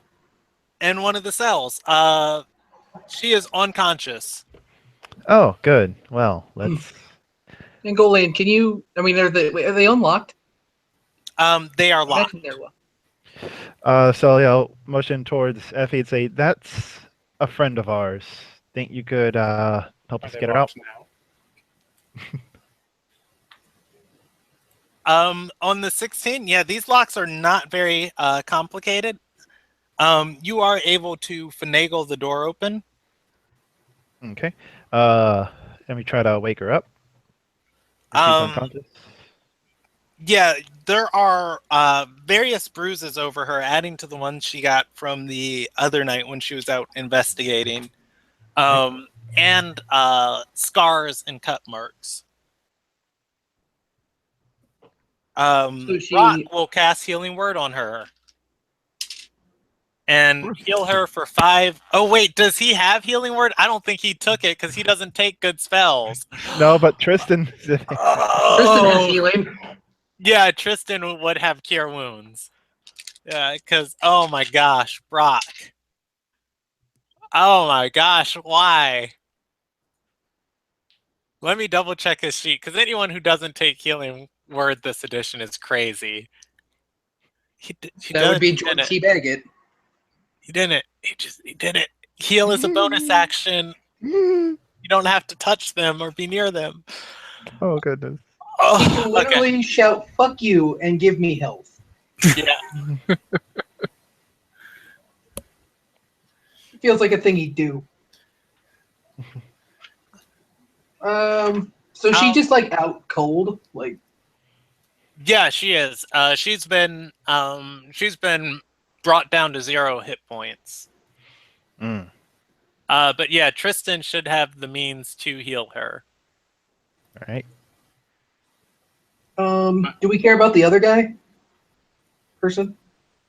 I mean, hold on. Let me roll. I feel a moral obligation to release them. I mean, we couldn't get the person we came for, so I mean, you know. Is he a noble? Like, is he well? Does he look well off, or does he look like one of the actual homeless people? Wait, why Does does it Tristan matter? have 5th level spells? Wait, what? Is he level 5? No, he's I level mean, 4. I don't think you get 5th level spells until like 8th or 9th level. Probably prepping himself. Yeah, probably so. What he's gonna take. Yeah. Tristan would be able to heal him because he has healing word prepared. Yay! I love that he clicks what he has prepared. Oh, those are his domain spells that he always has prepared. Oh. Yeah. Anyways, yeah, he heals on healing word. Effie coughs too. Opening her eyes very slowly, and she'll say, "I've found your sage." Yeah. So did we. Fortunately, She he says, got away. "Yeah." She says, "I'm sorry. I ran the leader of this cult out of here, but there was still far too many of them for me to deal with."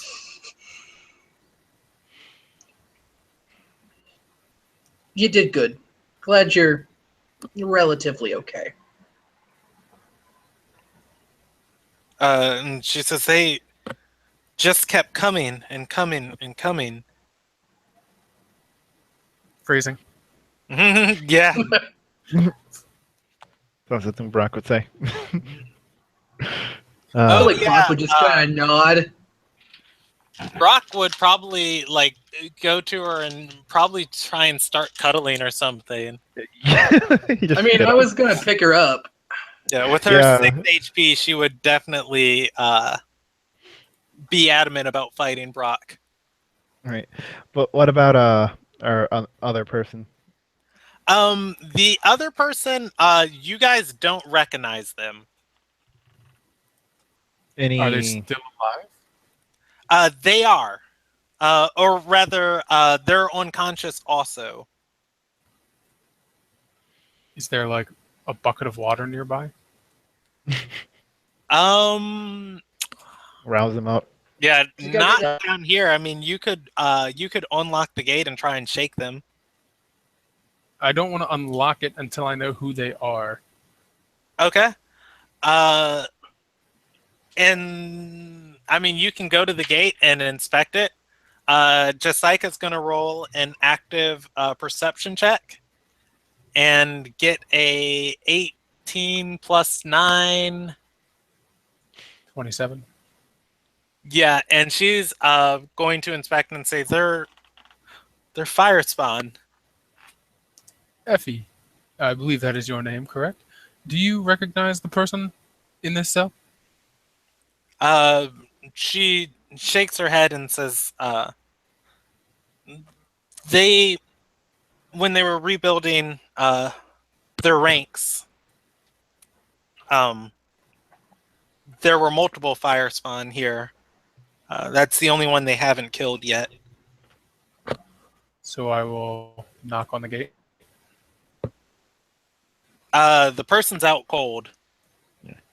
I'm assuming they were sacrificing the fire spawn. Yeah. That's a good assumption. My only problem with that is it's an assumption, and I've learned not to trust things. Or, people. I mean, what are they going to do right now? Right now, nothing. It's when they wake up and then just start attacking us for no reason that I'm afraid of. You guys have the option of leaving them. Yeah, but that'd make us dicks. The fire spawn should recognize Jessica, right? Possibly. That Mm. means no. What are you saying? All fire spawn know each other? Yeah, duh. Might as well take the chance. Well, I mean, there's how many of them in the world? Not very many. There's a family of them here, the Soul Hearts, that have reached a status of nobility. Otherwise, there are these giant divine holy fires that just burn on the land consistently, and ever so often it'll sputter and kind of spit out life. and these things walk out from them. Okay. Well, I rolled a 9 on that one to open the gate. Yeah, that 9's not gonna get it. You can either try smashing the lock, which Tristan can do with his warhammer, or you can take your time and roll it again. I'll take my time and roll it again. Yeah, you Tristan guys can't don't smash. really seem. There we go. You guys don't really seem threatened down here, as probably all of the explosions and stuff started an evacuation Yeah. rather than we can probably take that. It's like, oh So no! 21 that time. Look at all the frozen bodies. No, thank you. All right, yeah, you are able to get the fire spawn out of there. Okay, so does he have any identification on him? He doesn't. He'd be in probably the same scrapped clothing as Effie and Sage. yeah, and the Sage. Okay. All right. I guess we can. So are there, like, the bodies of the people that Andis killed, are they still here? The ones in this room? Did he Andis, kill anybody when he came yeah, to he this room? didn't kill anyone here. You guys pretty much Okay. had a straight walk here once you got past the traps. Okay. Then yeah. There were a couple turns that I rolled for him to where he'd go, and he landed on the right path. So Do we just want to wake him up gently? Sounds fine to me. There's no need to be hostile towards him yet. Yet. Operative word. Good morning, sunshine. It's time to greet the day. Just be ready, just in case. all right, yeah, you guys can shake him awake. He doesn't seem to come to, as he too has probably been reduced to 0 hit points. Tristan? Tristan spends another instance of Cure Light Wounds and heals him for 8. Yeah, he heals him for 8 HP. Oof, good lord. Got that high wisdom. Yeah, the man comes to and looks at you guys as you're around the cells, and he says, Is it my turn? No, we're not cultists.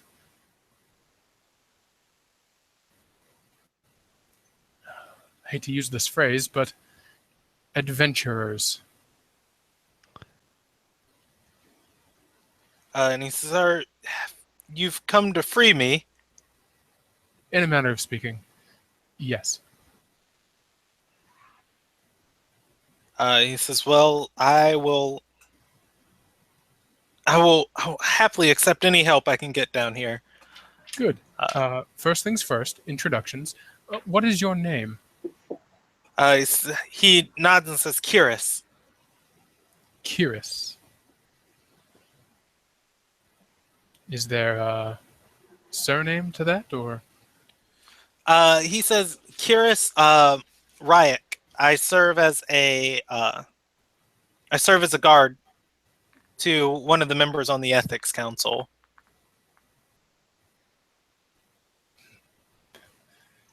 Very well. Shall we then? Yeah, he leaves with you guys. One thing, though, for you, James, that you haven't noticed this group, just because you're just joining, I have to keep up with it. This is the 1, 2, 3, 4, fourth person you guys have met for, I think, this campaign specifically, named Kiris. Oh. So that is the Steve of this, or no, that's probably like the Joe of this world. So, what are you telling me that it's likely a fake name? It's a very common name. You can roll history check on it if you'd like, but just denote where you meet different Curises at, because there's a lot of them. Because you might say, "Hey, that's Curious." I'm like, "Oh yeah, I remember." No, you don't remember. Different cures. This is the nurse Jenny from Pallet Town. Yeah, with that check, you would know the first ascended, the god of air was named Cyrus before he ascended to godhood. So most of the time it's a ardor thing that people name their child's this name. Okay. It's like naming your child David. Yeah. You know.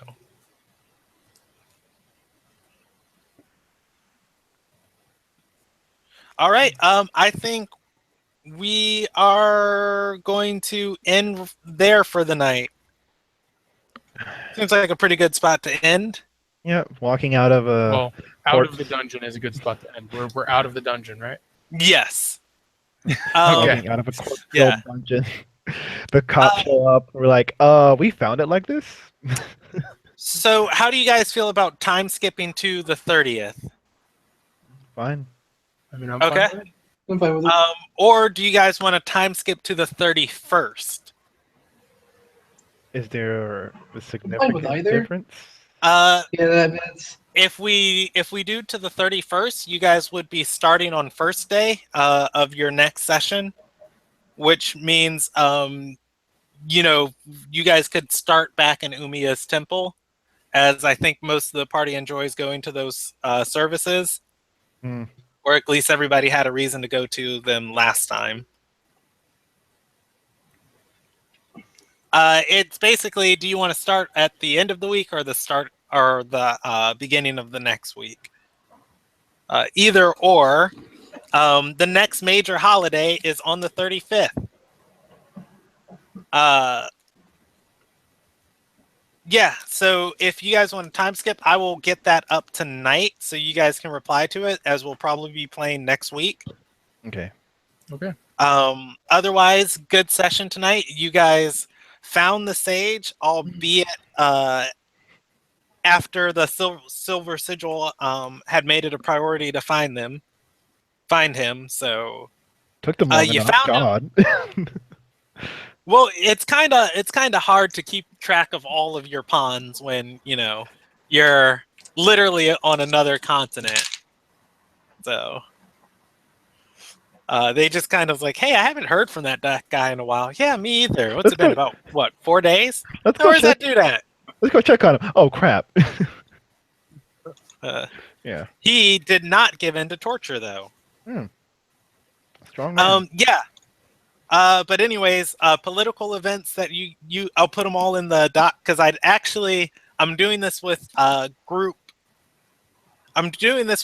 3, and I really like handling these minor political events that affect the world in the doc, and then the major ones, we get to play out on camera. Experience, I'm going to give everybody 500 for 500 for finding the sage. I'm going to give you an additional 100 for getting inside the door. It's not really that complicated of a puzzle.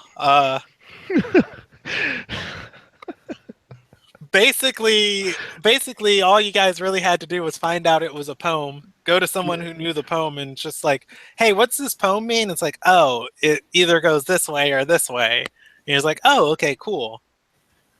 I mean, I suggest that. We tried it. We did the listening thing. We found out the poem. It was just then that Tristan didn't care.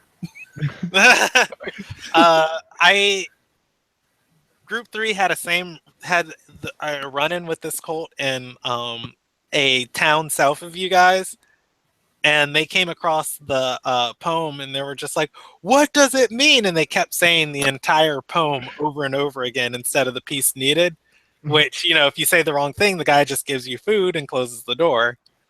And so finally they go to like one of their NPCs who's super knowledgeable and's like, oh yeah, it's like this, but you know, it's kind of the saying of God is good and all the time, you know, or whatever I can never remember that Baptist saying.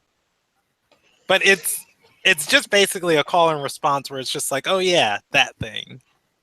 It's like this is what they do colloquially, and it took them a whole hour to figure out like, oh, that's all we have to say? Okay, cool. But anyways, I think that puts you guys at 600 experience for the night. Yep. And I'm going to give you all 100 additional more for accidentally saying the things that would allow you to eventually join the Silver Sigil, even if you want to or don't want to.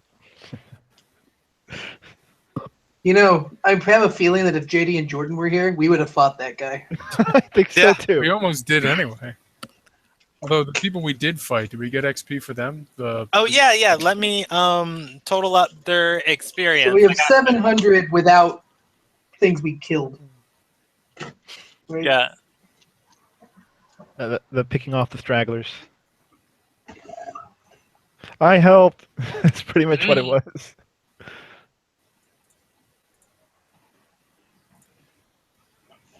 Well, I figure, like, if that guy had failed the fireball, he would have just kept walking anyway. Like, and Yeah, left us to probably fight the Right, boss. kind of just be like, he just Like- cast it, you know, basically almost incinerated 3 dudes, and just be like, what are they gonna do? Try and stop me? Right. I mean, I don't know if I want. See, in hindsight now, I'm like, I don't know if we wanted to fuck with a dude who uses a 4th level spell as an intimidation tactic. He had Well, no. he had all of his first and second slots available. I think he had 1 6th level slot and 1 5th level slot. See, that was the part. That was that last part that was making me hesitant, at least from a internal monologue standpoint. Mm. I was like, if all he had left was the 1st and 2nd levels, we probably could have taken him. But I was like, he's gonna whip out one mother of a spell. Yeah, he had 1 mother of a spell left, basically. And then he had a 5th level, and he was saving his 7th to teleport. But yeah, group 3 had to deal with this guy too, just because of you guys. You guys forced events to come to a head where they had a member of the Silver Sigil helping them in their campaign. And then you guys sent Makana into their campaign, and she outed the member, and was like, everybody was like, what's your organization do? Where are you at? What are you doing? And then he teleported there. It's like, whoa, lay off of her. And Because nothing says calming situation like a red cloaked man coming out of nowhere. yeah. I mean, you saw our reaction, like, whoa, okay, no. Hit him with an arrow, and I was gonna go punch the candle out of his stupid face. Yeah, but I talked my way out of. Oh yeah, I Yeah. mean they were like, wait a minute, maybe we have a common goal and- here. We have that candle. Well, Tristan has the candle. Tristan has the. Oh yeah, I need to message him that he got that. Anyways, this other guy had Although maybe I should have given it to Brock because it's clearly arcane. I wouldn't trust Brock. I think my think character it's just safe. made me- I don't think he can teleport with it anymore because you know he teleport into like a women's bathhouse. I cast gate. Where are you going? The ladies' locker room. All right, so let's see. That guy was worth CR3 700, and then you killed a bunch of zombies. I'm gonna roll just. All right, you guys killed 17 zombies worth of people, and I'm just gonna math that together. Oh, and then 2 guards. The 2 guards. Yeah.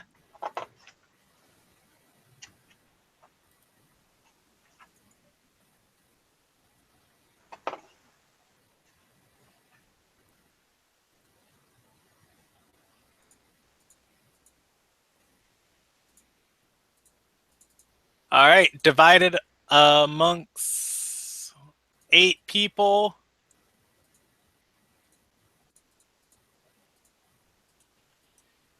Equals, everybody gains an additional 206 experience. Okay, so it's plus 206, right? Yes. Okay, so that's We should bring less people 906. when we do these things. So that total you guys got tonight, is that putting you at like 906, or is that That's what I got. Yeah, that's 906. okay, 906? I will message that to JD. I'm just going to give Jordan combat experience tonight because he wasn't here. 206. Well, he was in the background watching Yeah. us. He was there at the end. Oh, you know what? I'm going to give you guys one final additional 100 experience for being civil with Cadeem. Completely rolled her up as a as an enemy you guys could fight. I was like, yeah, they're going to walk up here and just try and like kill her and just have this huge tavern brawl in there. And you guys like, nope. Yeah. To be honest, I expected Tristan to fight her. Yeah, me too. Like, I had her stats and everything in roll 20. And I was just like, okay, well, whenever this comes to, I'll pull up the character sheet and you guys were just 100% civil. I was like, what? I mean, she gave us the information we wanted. We didn't, but more. Yeah, I mean, yeah, she has her own motivations. If you guys ever go back to her, there's literally only 2 storylines in the capital that will pull you back to her. So she's there. She seemed nice. She seemed nice. She only wanted to murder the guy we were trying to find. It is shapeshifter. Yeah. To be fair, we'll let the shapeshifter decide what pronouns they want. Exactly. It prefers potato and potato self. I'm going to end the broadcast, though. We'll be looking to meet on the 13th.